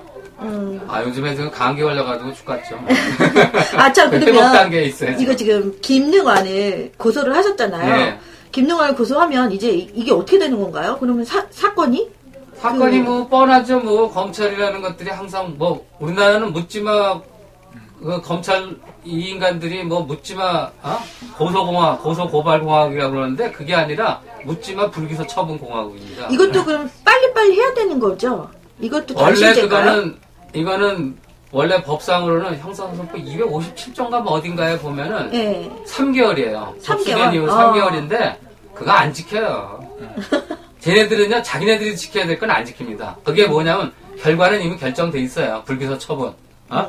무슨 개소리로 또 불기소 처분을 할지 모르지만 어쨌든 그건 이미 결정돼 있어요. 걔네들이 그걸 갖다 기소하고 그러면 난리 나는 거죠. 우리나라가 이렇게 되지도 않아요. 대법원이 대법원장을 심판할 리는 없긴 하겠죠. 그럼 근데 그렇게 하신 이유가 있으실 거 아닙니까? 하나의 그러니까 그래도 이게 제가 보여주고 싶은 거는 법은 이렇게 돼 있고 이것을 알려주고 싶었건 그런 것 뿐입니다. 네. 그리고 이걸 갖다가 이제 하는 데까지는 하지만 그걸 우리나라는 우리나라 법치국가 아니에요. 법원에서는 결과를 이미 정해놓고 법을 적절한 데서 어깁니다. 쓸데없는 것만 지키고 결과에 영향을 주는 법은 절대로 지키지 않습니다. 그러니까 예를 들어서 이번에 선거무효 소송도 마찬가지로 거기서 보면은 법대로 하면요 이거 뒤집어져야 돼요. 당연히 뒤집어져야 돼요. 안 한다고 얘네들이. 당연히 어떤 말 같지도 않은 걔네들 터진 주중에서 나오는 대로 짓거리는 그 습관대로 말도 안 되는 일로 횡설수설 써놓고 기각 내지 각하시킬 겁니다. 내지는 다른 방법이 또 얘네들 개발한 게 있는지 모르겠는데 얘네들도 맨날 그 재판 테러스법을 개발해요. 교수님 그러면 귀각이 안 당하기 위해서 제가 전에 말씀드렸듯이 이거는 민주의 선거는 주권을 지키는 문제이기 때문에 안 할 수는 없는 거기 때문에 잘 해야 되고 잘 되는 방향으로 가야 된다고 보고 있는데 우리가 지금 이런 이야기가 나오고 있거든요. 공개 재판 나라. 공개 재판 이게 지금 붐이 일어야 되고 제가 말씀을 드리고 있는데 공개 재판하면 함부로 기각을 못할 것이다. 그리고 많은 분들이 들어가서 관심을 가지고 있으면 함부로 못할 것이다. 그렇게 얘기를 드리고 있는데 만약에 말씀처럼 지금 우리 아까 선거무효성을 비판하는 분들이 너네 뻔해 이거 기각당할 거야 이러고 있거든요 사실. 근데 그렇다고 해서 우리가 선거무효 소송을 해야 수검으로 갈 수 있는데 그렇지 않고는 수검으로 갈 수가 없어요. 그러니까 이걸 해야 돼요. 잘했어요. 해야. 그걸 가능성을 좀 얘기하고 싶은 거예요. 어떻게 보시는지. 그러니까 이거를 어떻게 하면 더 잘할 수 있을까? 김능환을 고소한 것처럼 기각된다거나 아니면 그렇게 안 하기 위해서 제가 지금까지 그냥 아는 걸 보면 수개표 신청도 하고 그랬는데, 실제로 이제 그런 거죠. 그런 건 있어요. 법에 보면은, 증거 신청이라는 거죠. 그런 거, 수개표. 증거 신청 다 있어요. 민사소송법을 당연히 적용을 할 겁니다, 거기에. 민사소송법이 모든 법의 기준이니까. 민사소송법 제290조에 의하면 유일한 증거 신청은 거절 못 해요. 그렇죠. 네. 유일한 증거 신청. 네. 그러니까 예를 들어서, 10가지 증거 신청을 했다면 내가 뭐 증인도 한 10명을 했다는 말이죠. 10명을 하면은 그걸 갖다가 고를 수가 있어요. 그렇지만 딱 한 명만 한단 말이에요. 다른 거 하나도 안 하고. 그러면은 그거는 받아들여져야 돼요. 그러니까 이번에 그러면 그거 증거를 네, 증거 신청도 딴 거 하는 거 할 필요도 없이 그럼 수개표 신청만 하는 거예요. 그냥 딱 하면은 그거를 거절할 명분이 없어요. 법에는 사실상 내가 그래서 석궁 사건에서도 거기서는 이제 증거 신청을 형사재판에서 그랬지만 나중에 형사 확정 판결을 나고 나서 민사소송을 할 때 손해배상을 할 때 뭐를 했냐면 딱 한 가지만 했어요. 혈흔검증 신청 하나만. 근데도 법 어겨요. 걔네도 그냥 무조건 법 어겨요. 정면으로 어겨요. 그러니까 그런 걸 보여주는 거야. 근데 요번에 교수님이 그동안 싸우셨던 게 영화화도 됐고 사법개혁에 관한 이야기가 그래서 많이 나왔거든요. 사법개혁이 아니라 사법개혁 안 됩니다. 사법부는 개혁 대상이 아니에요. 타도 대상입니다. 절대로 사람들이 개혁할 때마다 저는 화가 나요. 검찰개혁, 사법개혁 이런 얘기하는데 검찰하고 사법개혁이 될 수가 없는 집단이에요. 근데 제가 타도를 해야 돼요. 국민들이. 제가 선거 무효소송 하면서 이 안에 선관위 안에 모든 이권이 있다고 말씀드렸잖아요. 국회에서 임명하고 대통령 임명하고 대법원 임명하고 여기서 모든 이권이 생기고 국회의원도 만들고 이거 짬짬이 다 헤쳐먹는다. 이거 부수지 않으면 우리나라 답이 없을 것이다라고 제가 저번에 전화로 말씀드렸듯이 사법개혁도 저는 이거 잘하면 이루어진다고 봅니다. 아까 말씀하신 타도 사법 타도 우리는 그거 하는데 사실 저도 이게 얼마 정도까지 영향을 줄지는 나도 모르겠어요. 그런데 여하간 참 여러분 많은 분들이 참 동참을 많이 하셔야 돼요. 대단히 많이 힘을 쓴 건 사실이에요. 효과는 어느 정도 볼 거라고 봐요. 너무 그래도 소수예요. 너무 소수가 아니죠. 경악할 만한 일인데 난 소수라고 안 봅니다. 문제는 저도 이제 좀 몇 사람들한테 이제 얘기를 해봤는데, 사람들이 대체로 우리나라 사람들이 지금 굉장히 여러 가지로 이 부패와 비리에 찌들었죠. 그래가지고 거의 맞아요. 좋은 게 좋은 거다. 뭐 뒤집어지겠느냐, 뭐 이런 식의 거로 해가지고 국민들 자체도 문제예요. 저는 그래서 국민들을 많이 비난을 해요. 문제는 어떤 사람이 뭐라는 사람이 얘기를 했는데 그 사람 말대로 이명박을 비난을 하지만 국민 자체도 명박스럽단 말이에요. 똑같이 이명박처럼 자기도 욕심을 부려서는 안 되는 데서 안 부려야 되는데 부리고 있거든요. 그러니까 대부분 많은 사람들이 딴 사람을 비난을 하지만은 자기도 그 위치에 가면 똑같은 짓을 한단 말이에요. 이게 문제인 거예요. 그리고 그래서 이제 내가 얘기를 하는 거는 뭐냐면 사람들이 괜찮은 사람들은 굉장히 드물어요. 사실상 우리가 보죠. 지금 현재 내가 참 보면은 답답한 게 아까도 처음부터 얘기를 했지만은 뭐냐면 뭐라 그럴까 법이라고요. 법. 우리가 도대체 누굴 믿느냐 이거 믿을 사람이 거의 없어요. 그러면은 우리가 소위 아주 뭐라 그럴까 객관적인 게 뭐냐면 법이라고요. 우리가 나름대로 알게 모르게 다 약속을 한 거 이거를 지키자는 얘기예요. 그건데 보면은 지금 현재 있는 많은 사람들이 기득권층이건 아니건 그 다음에 기득권층에 올라오는 사람들도 보면은 다들 자기만 되면은 다 묻어둬요. 그게 우리나라의 병폐라고요. 그렇기 때문에 안 되는 거예요. 저는 그래서 사실은 난 국민들을 막 욕을 해요. 이 개 같은 놈들, 개만도 못한 인간 년놈들아 그러면서 당신네들이 누구를 욕할 자격이 있냐 이거예요. 당신네들도 하는 거 보면 다 똑같단 말이에요. 그렇기 때문에 실제로 이게 고쳐지기가 굉장히 힘든 거예요. 그래서 안 되는 거예요. 지금 봐요. 여태까지 지금 한두 가지 일이 있었습니까? BBK 그렇고 이런 부정들이 한두 가지 있었어요. 제가 석궁 사건을 일으킨 이유가 뭐냐면은 그때 일으킨 이유가 바로 우리나라 법이 안 지켜진다는 사실을 알리기 위해서 그런 거였어요. 우리 소위 우리가 무슨 일이 시비에 판단을 해주는 데가 법원이에요. 법원이 난 그때 당시까지도 아직 몰랐거든요. 내가 재판을 하기 전까지는. 비리 부패는 인류 역사는 끊어지지 않고 있었긴 하지만은 도대체가 법원이 난 이렇게까지 그 양아치 조폭 집단인지 몰랐었어요. 2005년까지는. 근데 재판을 하면서 보니까 이것들은 완전히 범죄 집단이더라고요. 양아치 소굴이더라고요. 에? 조폭 집단이에요, 얘네들. 그러니까 박홍우가 그렇게 거짓말하고 한 놈이 서울고등법원 부장판사에서 의정부 지법원장으로 해가지고 이번에 행정법원장으로 있잖아요. 지금 양승태 이런 대법원장 놈들이 완전 인간 상 쓰레기들이에요, 다. 대법관 놈들이 우리나라의 최악질들이 모인되고 헌법재판관들이 다 그래요. 그래서 얘네들이 썩었는데 어떻게 뭘 바꿔요? 누구한테 하소연을 해요? 그러니까 고칠 수 있는 게 아무도 없어요. 사실상 국민들밖에. 근데 국민들 자체도 보면은 굉장히 많이 얘네들에 의해서 다 썩었단 말이에요. 그래서 저도 이제 이렇게 보면은 맥이 빠지죠. 누구한테 기대를 해요? 누구한테? 그 시비를 이렇게 어떤 게 옳고 그름을 판단해주는 기관이라는 게 법원인데, 법원이 완전히 통째로 썩어버렸는데, 그걸 일부러 하고 하는 놈들. 예를 들어서 우리 조국 교수 같은 사람들 보죠. 이런 애들 보면은 아주 웃기는 놈이 그 사기꾼이에요, 그놈. 왜 조국 교수까지 이거 너무 위험한 발언이에요. 아니, 근데 그 사람이 어떤 사람이냐면, 내가 굉장히 놀란 게, 뭐냐면, 옛날에, 부러진 화살에 대해서 얘기를 하는데, 그때 이 사람들의 얘기가 뭐냐면,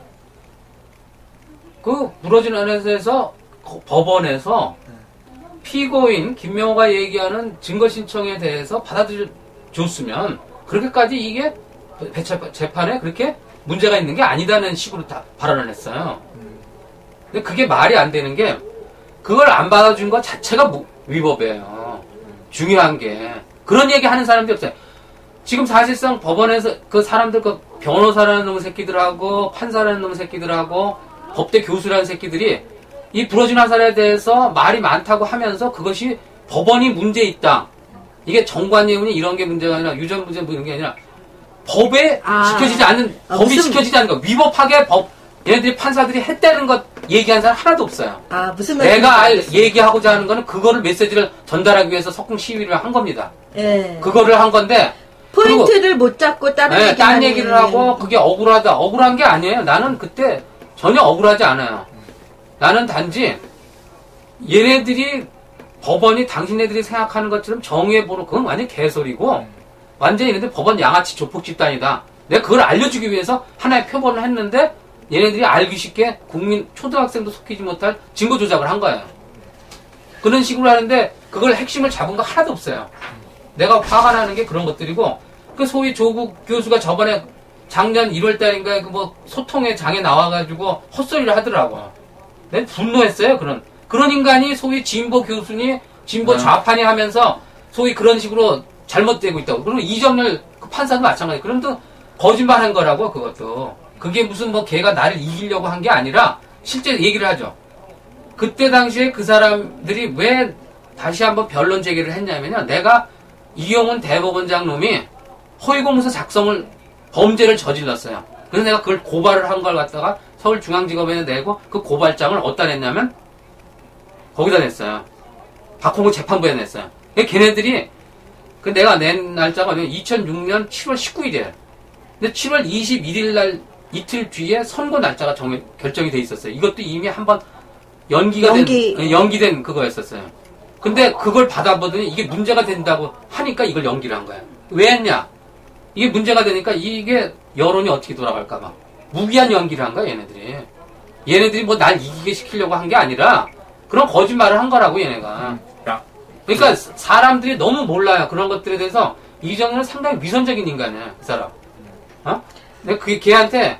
아무튼 지금 그러니까 문제는 중요한 게 뭐냐면 내가 얘기하는 핵심이 여기 부정선거 난 확신을 해요. 그렇지만 중요한 거는 우리가 나갈 때가 아니라 법을 지켜달라 이거예요. 우리가 서로 마음에 들고 안 들고를 떠나서 누구든지 시비가 덮을 수 있지 않습니까? 그랬을 때 우리가 이 시시비비를 가릴 수 있는 법, 그게 가장 그거밖에 믿을 게 없다고요.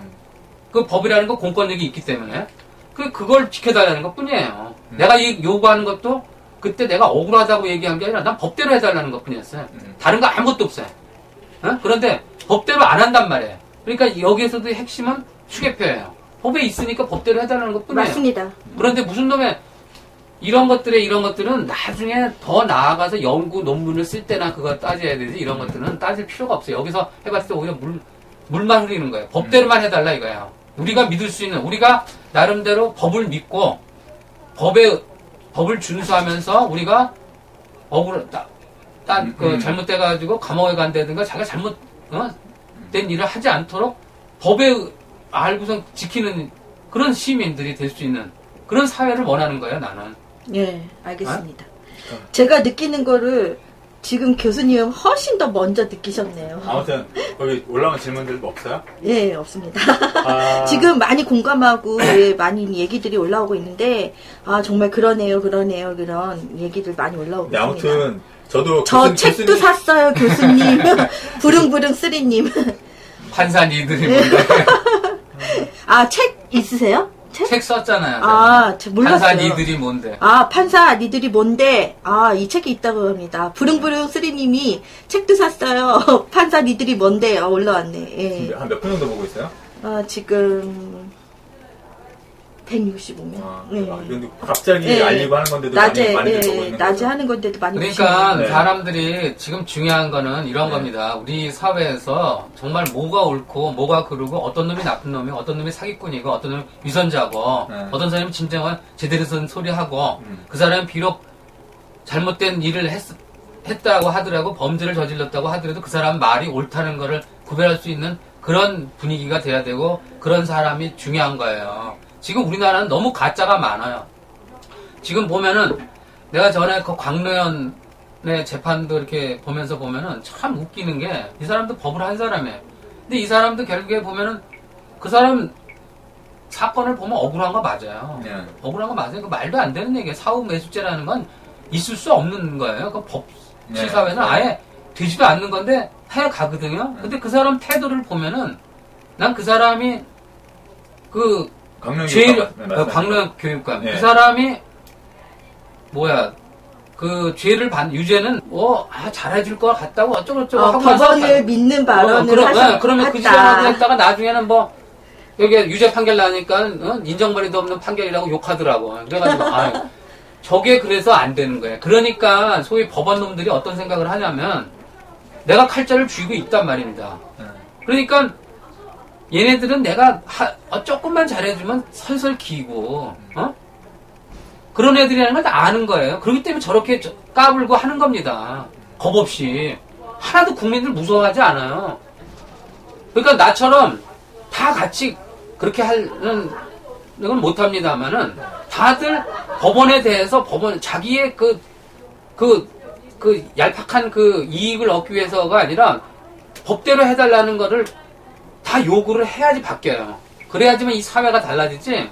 그러지 않으면 안 바뀌어요. 교수님은 이제는 수학자라기보다는 법학. 법은 아무것도 아니에요. 법이 그까짓 법은 교수님 근황은 그러면 어떻게 되세요? 요즘 근황, 그러니까 요즘에 즐겁게 잘 살고 있는데. 아직 교수님은 못 되시는 거죠? 그러니까 따로 안 됐죠. 그럼 연구하시는 당연히 되겠어요. 그건 하고 있죠. 제가 알기로는 좀 그 이후로 갔다 오시고 막 이러셔서 좀 힘드시고 그러시는 어디 갔다 와서? 감옥에? 네. 감옥에 있을 때 얼마나 편했는데. 감옥에 딱 들어가니까 내가 그 전까지 1년 6개월에 걸쳐서 1인 시위를 했잖아요. 감옥에 딱 갇히고 나니까 탁 생각이 내일 아침에 1인 시위 안 나가도 되는구나. 진짜 1인 시위 힘드셨을 거야. 그러면 그게 일단 시작을 했으니까 뭔가 끝맺음을 맺어야 끝내지. 그 중간에 그만두면 그렇잖아요. 확실하게 끝내고서 나 들어오니까 그랬잖아요. 그래서 MBC 그 기자들 그때 파업 170일씩이나 하고 나서 그만둔 거 같아서 이런 멍청한 것들 그래서 뒤지게 욕했어요. 제가 그렇습니다. 제가 한심한 거야 그게. 그러니까 저쪽에서 생각할 때는 지까지 것들 그래 170일까지 버텼어? 그럼 다음은 또 나오면 한 1년쯤 버티면 지까지 것들이 나가 떨어지겠구나. 이런 생각 한다고. 맞아요. 등신들이죠, 그게. 난 그래서 그때 막 김재철 보고, 야, 그것도 본때를 다 보여주라고. 확 다 잘라버리라고. 근데 그랬어요, 그때 막 인터넷에다가. 네? 그런 한심한 것들. 그 일단 칼을 뽑았으면 뭘 끝장을 봐야지. 그걸 갖다가 무슨 뭐 올림픽이 뭐 이렇게 중요해? 이 나라보다 더 중요해? 언론자가 그래서 됐어요. 네, 글쎄, 그 등신들이에요. 난 그래서 난 무진장 욕했어요, 그거. 그 바보들이에요, 그게. 근데 아예 하질 말든지 그러면 아예. 제가 말하고 싶은 걸 다 얘기하시네.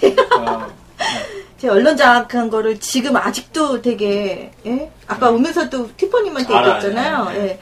이 언론 장악 하나만 우리가 막았어도 우리는 이 정도는 안 된다고. 그리고 여러분들 그 명예훼손 같은 것들에 대해서 정확하게 알아야 돼요. 내가 여러분들한테 하여튼 언론들이 정말 잘해야 될 게 사실 명예훼손이 몇 번을 그 인터넷에다 올렸는데 명예훼손이 함부로 못합니다. 명예훼손에 두 가지가 있어요. 명예훼손에 진실 유포죄가 있고 허위사실 유포죄가 있어요. 두 가지가 있는데 예를 들어서 어떤 사람이 도둑질을 했어요. 그래가지고 그 저 사람 도둑질 했다고 막 동네방에 떠들잖아요. 그럼 진실 유포죄로 명예훼손에 걸립니다. 아니 진실을 말해요. 네, 그러면 걸려요. 왜냐하면 그게 굉장히 상식적이고 합리적인 겁니다. 왜냐하면 그 사람이 한때 잘못했다고 하더라도 자기는 이제 회개하고 잘 살고 있는데 그걸 유포시킴으로써 이 사람의 영향을 준단 말이에요. 사회생활에. 그렇기 때문에 당연히 그건 아주 상당히 좋은 그거예요. 자, 그런 게 있어요. 그 다음에 두 번째가 이제 허위사실 유포죄인데 허위사실 유포죄는 뭐냐면 두 가지가 입증이 돼야 돼요. 첫째는 유포한 것이 허위라는 것 하고 두 번째 더 중요한 겁니다. 유포한 사람이 그 유포한 것이 허위라는 걸 스스로 알고 있어야 되는 것. 스스로 알고 해야 된다는 겁니다. 그렇잖아요. 상식적으로 해서 허위사실이라는 유포라는 게 뭐예요? 그놈이 분명히 허위라는 걸 알면서 꾸며가지고 한 거를 처벌하기 위해서 생긴 벌이에요. 그거에 두 가지. 그 두 가지를 검찰이 입증해야 돼요. 피의자라든가 피고인이 입증하는 게 아닙니다. 아까도 얘기했지만 법치주의의 기본은 뭐냐면 피고인이 무죄를 입증하는 게 아니라 피고인이라도 피의자가 입증하는 게 아니라 검찰이 입증하는 겁니다. 이 사람은 피고인, 혐의를 받은 사람은 입증할 게 하나도 없어요. 가만히 있어도 돼요. 말도 안 되는 소리 했을 때 거기 탁탁 뭘 갖다 지적만 하면 돼요. 잘못되는 거. 이 사람은 뭘 무죄를 입증할 필요가 없는 거예요. 전혀. 검찰에서 입증 못하면 무죄예요. 그게 법치주의예요. 그러니까 우리나라는 법치국가가 아니라는 거예요. 그런데 그게 명예훼손을 내가 막 해명을 해야 되는 그런 상황. 네, 그거 아니에요. 자, 내가 또 얘기를 할게요. 더 굉장히 중요한 얘기예요, 이건. 우리 모든 국민들이 알아야 돼요.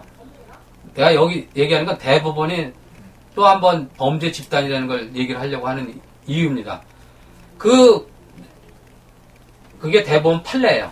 그러니까 유포한 것이 거짓, 허위라는 거하고 또 한 가지는 유포한 사람이 이 유포한 것이 허위라는 걸 스스로 알고 있었다는 거. 이걸 증명을 해야 돼. 어렵죠? 네, 어려워요. 어렵죠? 그렇지만 증명할 수 있어요. 그 사람이 거짓이라는 걸 알고 있었다는. 그 사람이 예를 들어서 그게 허위인데도 불구하고 이 사람은 진실이라고 믿을 만한 알고 있으면은 그게 허위사실 유포죄가 안 돼요. 그게 지금 그러니까 예를 들어서 허위사실 유포를 본인이 게 허위사실을 유포했다고 됐는데 나는 정말 이건 아닌데 하면은 허위사실이 아니라고. 네, 허위사실 유포죄가 성립이 안 된다는 거예요. 그러니까 지금 예를 들어서 뭐라고 할까 표창원 교수가 명예훼손?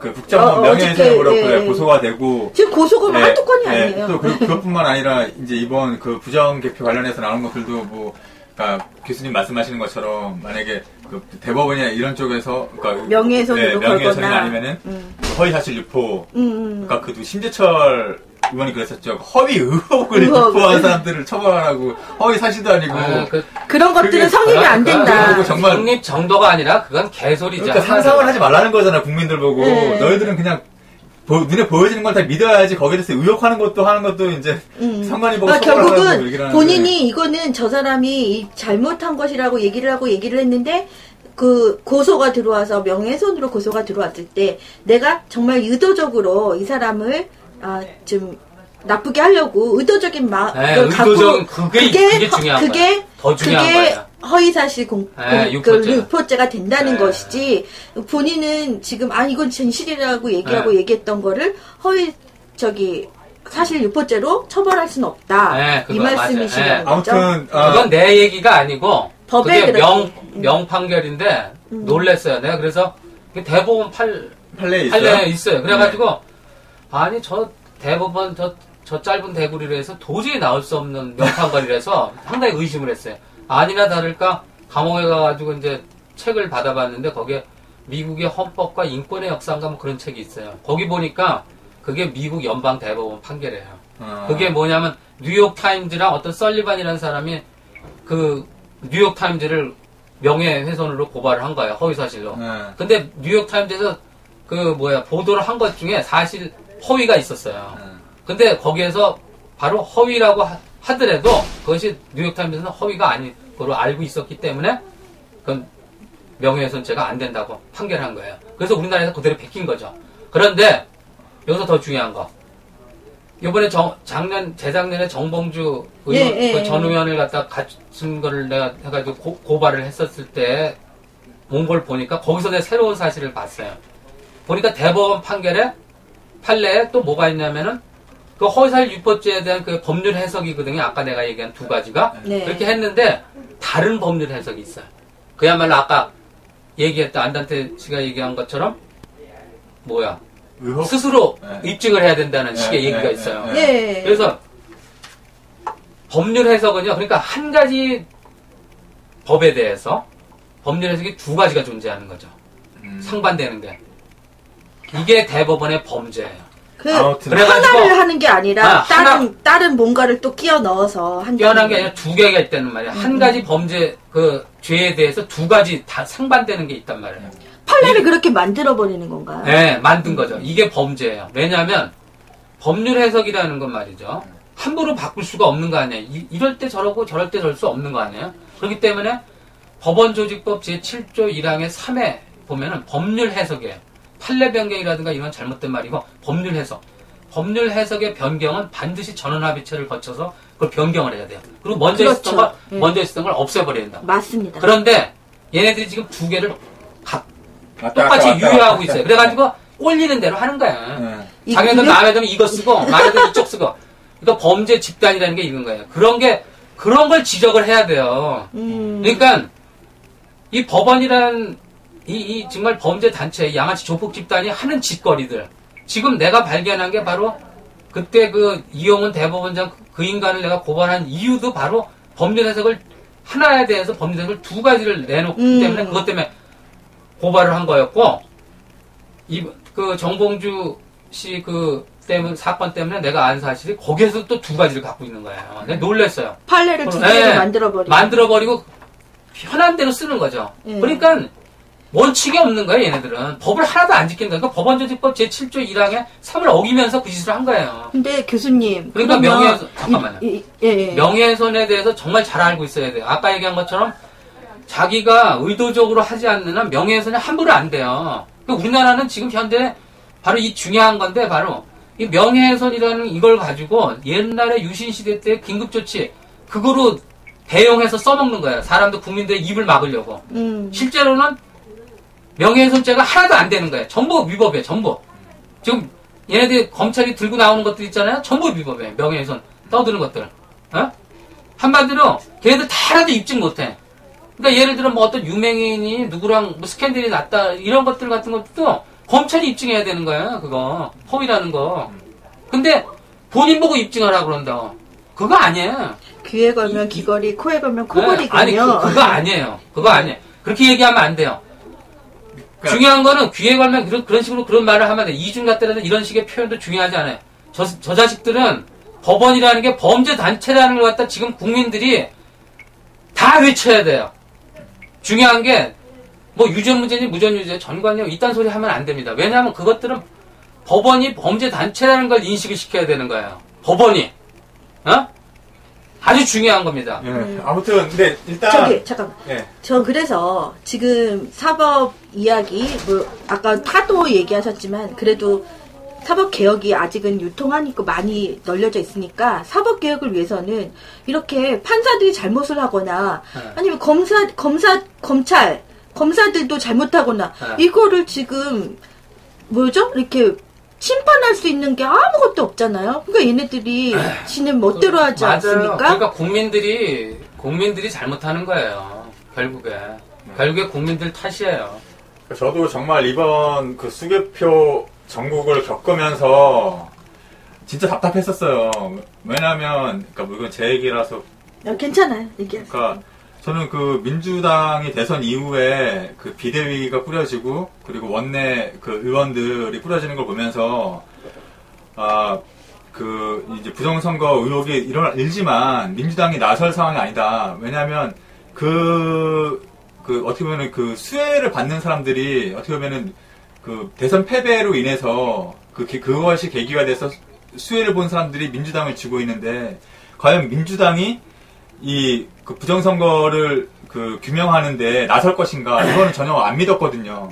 그래서 저는 그 이번에 어떻게 보면 운동에 참여하면서 민주당에 대한 어떤 압박들이 액션이라고 생각을 했어요. 저는요. 이거는 어떻게 보면 명분을 주기 위한 액션이라고 생각했는데 시종일관 그쪽으로 가더라고요. 많은 그러니까 그 문 지지자들이나 그 민주당 지지자들이. 그래서 그러니까 민주당의 욕을 계속 그러니까 어떤 전략이 없이 계속 민주당에만 주구장창 매달리더라고요. 그래서 저 같은 경우는 그냥 좀 과감하게 이건 아니다. 문재인이 나서야지 움직일 수 있을 거라고 생각해서 가장 간단한 방법이죠. 예. 이제 나름대로 구기동으로 그러니까 구기동뿐만 아니라 양산 자택에도 쫓아가고 그랬었는데 그러니까 그거에 대한 어떻게 보면은 그 비난들이 그러니까 문 지지자들 쪽에서 엄청나게 쏟아지더라고요. 저한테. 그래서 제가 한동안 제가 정신을 못 차릴 정도로 하여튼에 욕을 먹었었는데 그래서 교수님의 의견에 동의하는 부분이 많이 있어요. 근데 그 외에 많은 것들은 저도 사실 모르는 내막들이 있기 때문에 함부로 말을 할 수 없지만 공감을 하고요. 그래서 제가 지금 하여튼 말씀드리고 싶은 거는 이 부정선거, 그러니까 개표에서 부정선거가 촉발된 건요. 이게 어떻게 보면 많은 사람들의 어떤 시선을 끌게 된 거는 다시 원점으로 돌아가서 그러니까 분당 누적 득표율, 그러니까 누적 득표율이 30분당 누적 득표율이 나오면서 이 로지스틱 함수라는 거, 그러니까 우리가 흔히 지금 소위 말해주는 이게 지금 컸거든요. 그래서 그렇죠. 네. 그래서 일단은 교수님께 1차적으로 엎주고 싶은 거는 수학자이시니까 일단은요. 그러니까 이것이 의혹을 불러일으킬 만한 충분한 근거가 된다는 거. 되죠. 로지스틱이라는 뜻이 아니라 그 득표 그렇죠. 커브 그린 것이 그거 의혹을 당연하죠. 그건. 그리고 또 하나 아까 이게 로지스틱 함수인지 모르겠지만 아무튼 수식에 의해서 거기에 그 변수에 어떤 숫자를 대입했을 때 실질적으로 그 개표 현황과 같은 수치가 나온다는 것 자체가 충분히 의혹거리가 될 수 있다. 그건 아니에요. 정확하게. 그건 아니에요? 네, 그건 아니에요. 왜냐하면 아까도 자꾸 얘기했지만은 이 P라는 함수가 문제인데 이 P라는 함수가 1, 2, 3, 4 여기에 있지만은 1.5라든가 1.2에 대해서 정의가 없단 말이에요. 그 값이 P에다가 2를 대입했을 때는 0.00016이지만 P에다가 1.2는 뭐라는 게 없어요. 그러면 교수님은 이 식이 아까 그래도 어떻게 보면 칭찬할 만한 어떤 아니 맞아요. 이거는 상당히 노력을 해가지고 얻은 건 분명히 맞습니다. 그리고 그 사람이 하나의 이제 일종의 이 사람은 이제 인위적으로 만들어졌을 거라는 확신을 가지고 출발을 해서 실제로 그런 그래프들을 많이 보여줬어요. 그리고 성공했어요. 이거는 이거는 처음에 이제 시작을 해가지고 자기가 이렇게 해가지고 이런 유출을 해서 이렇게 해서 만들 수 있다는 걸 보여준 것 뿐이에요. 하나에. 근데 여기다가 어떤 걸 딱딱 따서 집어넣어가지고 그건 아니에요. 그건 아니라고. 왜냐면 그렇게 프로그램을 그렇게 안 짰어요. 왜냐면 그렇게 짤 수가 없어요. 왜냐면 투표하는 사람들이 얼마나 들어오는지 알고 해요. 그러니까 애초부터 내가 짜더라도 문제는 애초부터 박근혜는 50%, 51%에서 전자개표기에 간 게 51%에서 0.005 왔다 갔다 그 사이에 득표를 하게끔 숫자를 정해주고 문재인 거는 48표점에서 0.00005 범위를 가지고 움직이게 그렇게만 정해주는 건 프로그램은 아주 간단하거든요. 들어오든지 무슨 상관없어요. 어떻게 들어오는지. 그냥 숫자를 그렇게 만들어버리는 거야. 이쪽에서 오는 거는 1000표가 들어왔다 그러면 1000표 중에 500 10표는 이쪽으로 옮기고 50%. 이쪽으로 옮기고. 좋아요. 그럼 교수님은 그렇게 의심하시게 된 그 근거가 어떤 그러니까 그래프가 그렇게 나타날 수가 없다는 얘기예요. 거의 불가능하다는 얘기예요. 그래프. 네, 그게 득표수가 그러니까 자연현상에서 벌어지는 거는 그 브루터기 추억이 말하는 대로 그 일종의 혼란, 혼돈, 영어로 케이아스, 카오스 뭐 그렇게 얘기를 하는데 그런 것들이 있어요. 그렇기 때문에 그렇게 이쁘게 안 나온다고. 거의 모든 인간이 만들어낸 아까도 얘기했는데 뉴턴의 만리인력 법칙이건 무슨 법칙이건 간에 사람 실험식 그런 어떤 거에 서로 변수들 간에 이제 이렇게 상관관계를 적어놓은 것들이 있는데 그런 것들이 그렇게 이쁘게 나오는 것들은 없어요. 실제로 점을 찍어보면 다 전산 전문가들은 그러니까 아무리, 다 이야기를 하는 그러니까 아무리 그 많은 뭐라고 하지 표본수라고 하나 네. 많은 표본수가 있고 또 빈이라고 하는데 빈은 단 2개밖에 없는 상황이라고 하더라도 그런 어떤 이상적인 그래프가 나올 수 없다는 거의 없어요. 현실 세계에서. 현실 세계는 거의 불가능해요. 오케이. 네. 그게 가장 과학을 제대로 공부한 사람이라면 다 의심해요. 저거 안 하는 놈들은 다 사기꾼이라고 보면 되죠. 제가 그래서 그 브릭이라는 사이트 아세요? 통계학자들이랑 수학자들, 젊은 사람들 모여가지고 하는 커뮤니티. 거기서도 이게 게시판에 올라와서 논란이 되고 있더라고요. 그러니까 막 지네들끼리 막 싸우고 있는데 지금 일반 사람들 알아들을 수 있는 거는 별로 없는데 한 가지가 뭐냐면 그러니까 그 질문을 올린 사람이 그러니까 그 주자가 달리는 사람이 그러니까 바톤 터치해서 달리는 개주를 하는데 그러니까 처음에 달린 두 주자도 시속 11km 대 10km로 달렸고 그 얘기는 것 같아요. 두 번째 바톤을 받은 사람도 11km 대 10km로 달렸고 세 번째 받은 사람까지 11km나 10km로 달린 거다. 이게 정말 그 가능한 일인가 이렇게 해놓은 게 눈에 띄더라고요. 네, 그거 맞아요. 나머지는 전문 용어라서 저도 잘 못 봤어요. 이해 못 하겠더라고요. 그러니까 그게 가장 과학을 하는 사람들은 자기네들이 실질적으로 나도 데이터를 갖다가 보통 사람들이 아까 얘기한 것처럼 이제 우리가 이렇게 하죠. 뭐 X 이쪽 밑에 선을 뭐냐면 키라고 해봐요. 키 몇 센치에 사람들마다 다 측정을 한단 말이에요. 키 몇 센치에 몸무게, 이쪽은 몸무게라고 찍었다고 봐요. 그럼 이렇게 그래프들이 이렇게 있으면 점이 왔다 갔다 해요. 이렇게 해서 쫙 이렇게 어떤 한 선이라든가 이런데 위에 있지 않아요. 이렇게 들쑥날쑥 해가지고 이거를 갖다가 가장 잘 맞는 상관관계 함수를 하면은 들쑥날쑥하게 될 수밖에 없어요. 될 수밖에 없느냐. 그게 우리가 수천 년 동안 인간이 보아온. 근데 아무튼 이 그래프는 누적 그래프였기 때문에 누적 그래프였기 때문에 내려갈 수는 없잖아요. 내려갈 수 없죠. 내려갈 수 없다고 하더라도 그렇게까지 이렇게 들쑥날쑥 하는 게 맞지. 그게 그렇게 이쁘게 아주 그렇게 매끄럽게 안 나온단 말이에요.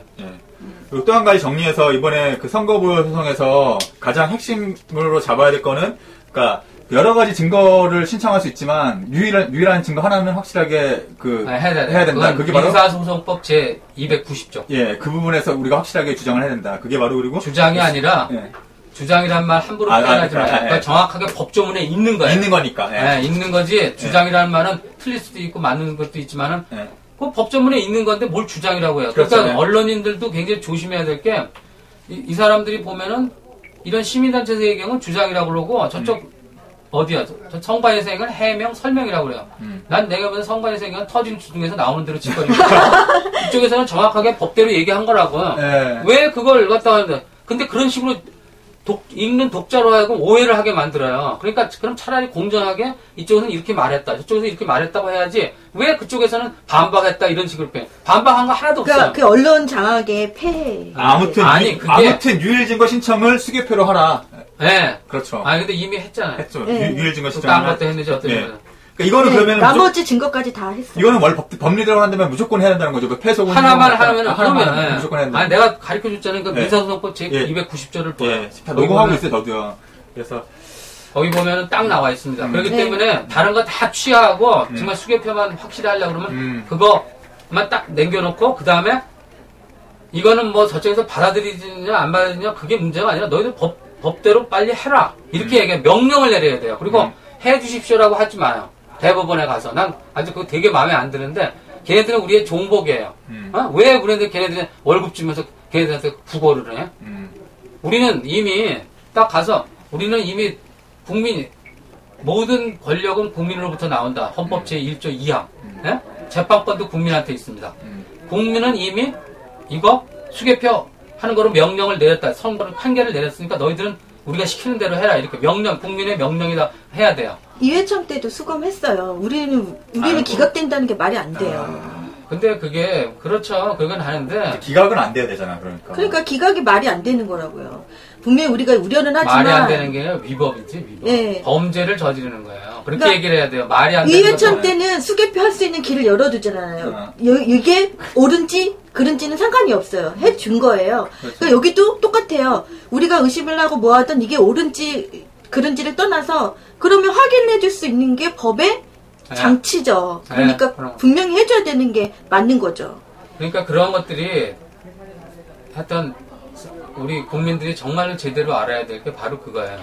그러니까 여러분들 교수님 말씀하신 대로 법대로 법대로 얘기하고요. 뭐 거기에 뭐 기각 어쩌고 뭐 안 될 거야 이거 다 대출고 나중에 그렇게 되더라도 우리는 우리의 요구를 하는 겁니다. 요구를 하는 게 아니라 법을 지켜달라. 그리고 안 하면은 그런 놈들은 당연히 대법관 자격도 없는 거고 대법원 자체가 우리 국민이 아니라 법에 있는 걸 안 듣는 거 아니에요. 그럼 존재의 가치도 없는 거예요. 그러니까 무시를 해야 돼요.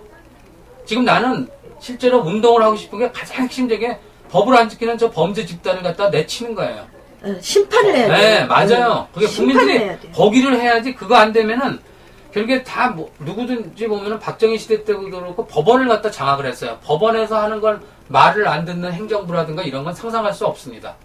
네? 지금 헌법재판소부터 이동욱 들어가잖아요. 이거 벌써 장악하려고 하는 거라고. 당연하죠. 아니 그리고 이동욱은 특별히 더 형편없는 사람일 뿐이지 거기 있는 놈들 다 똑같은 놈들이에요. 맞습니다. 거기 하나도 제대로 된 인간이 하나도 없어요. 이동욱 낙마 안 했네요? 네, 낙마했어. 거의 낙마했어요. 이동욱은 내가 근데 우리가 이동욱이 떨어졌다고 그래서 또 다른 이동욱이 나올 수 있으리라는 건 다 그게 알겠잖아요. 헌법재판관은 말이죠.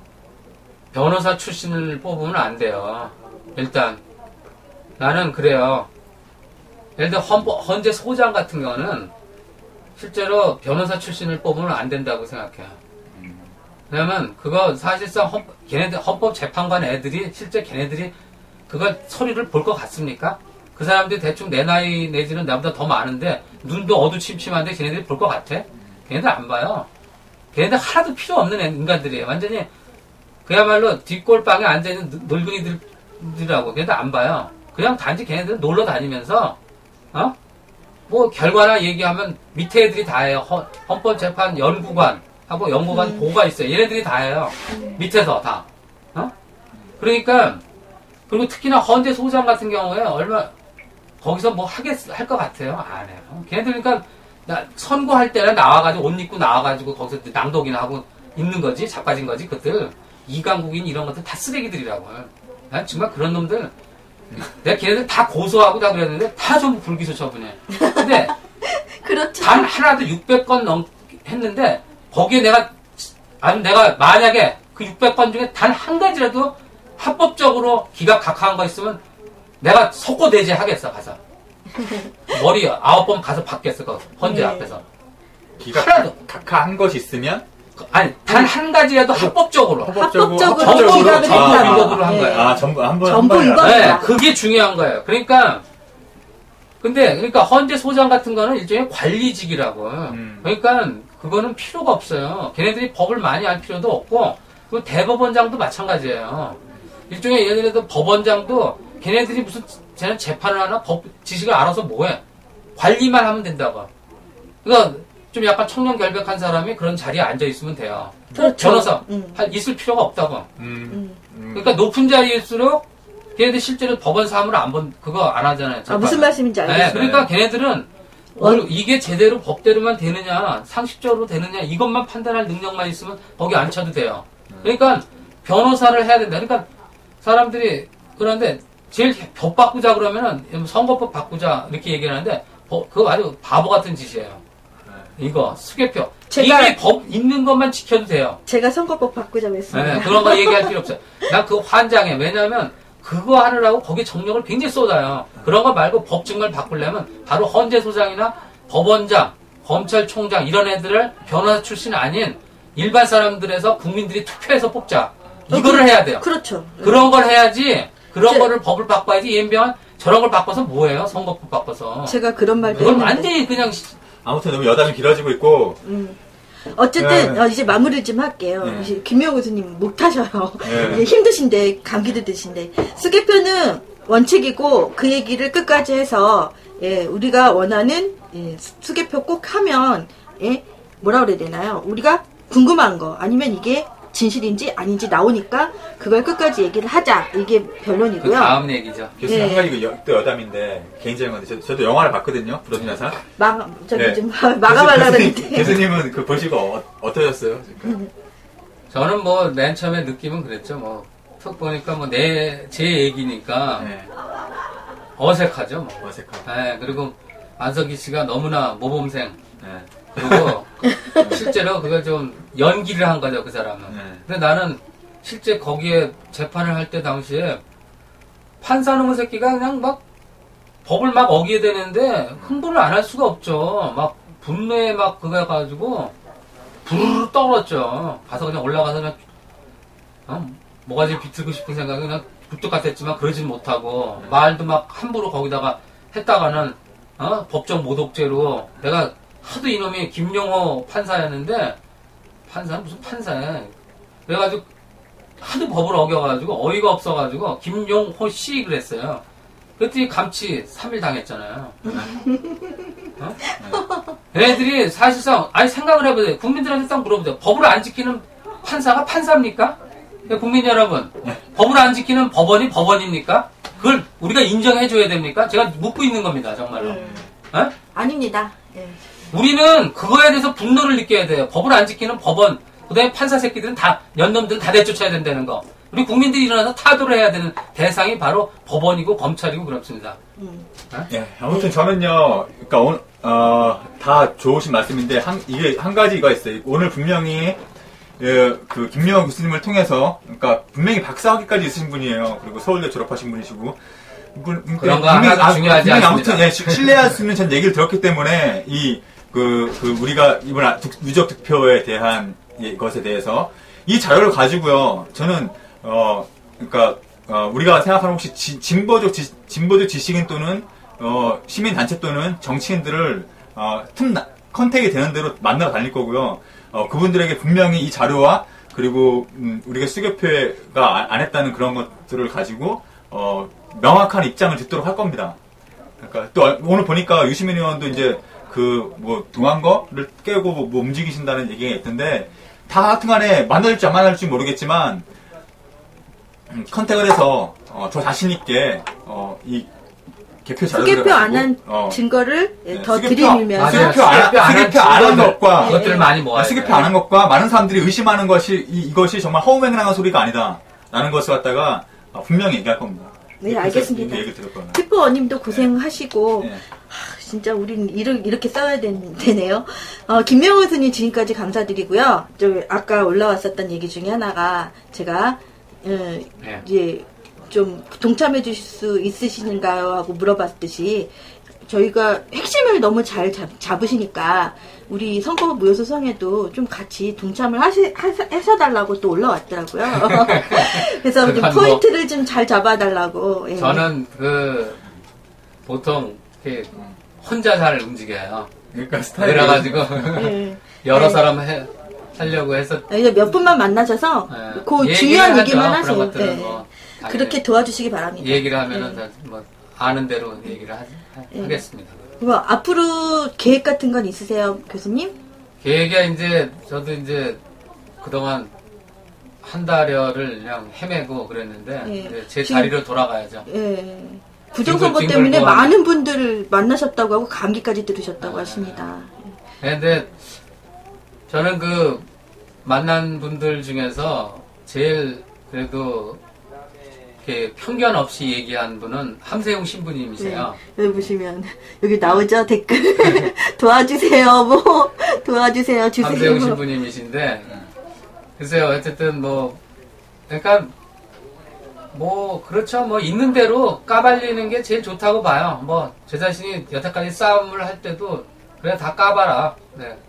난 잘못한 거 있으면 미안하다고 그러고 내가 또 잘한 거면 잘난 체 하는 거고 그렇습니다. 감사합니다. 교수님 지금까지 좀 흥분한 건 미안하고요. 감사합니다. 너무 고생하셨습니다.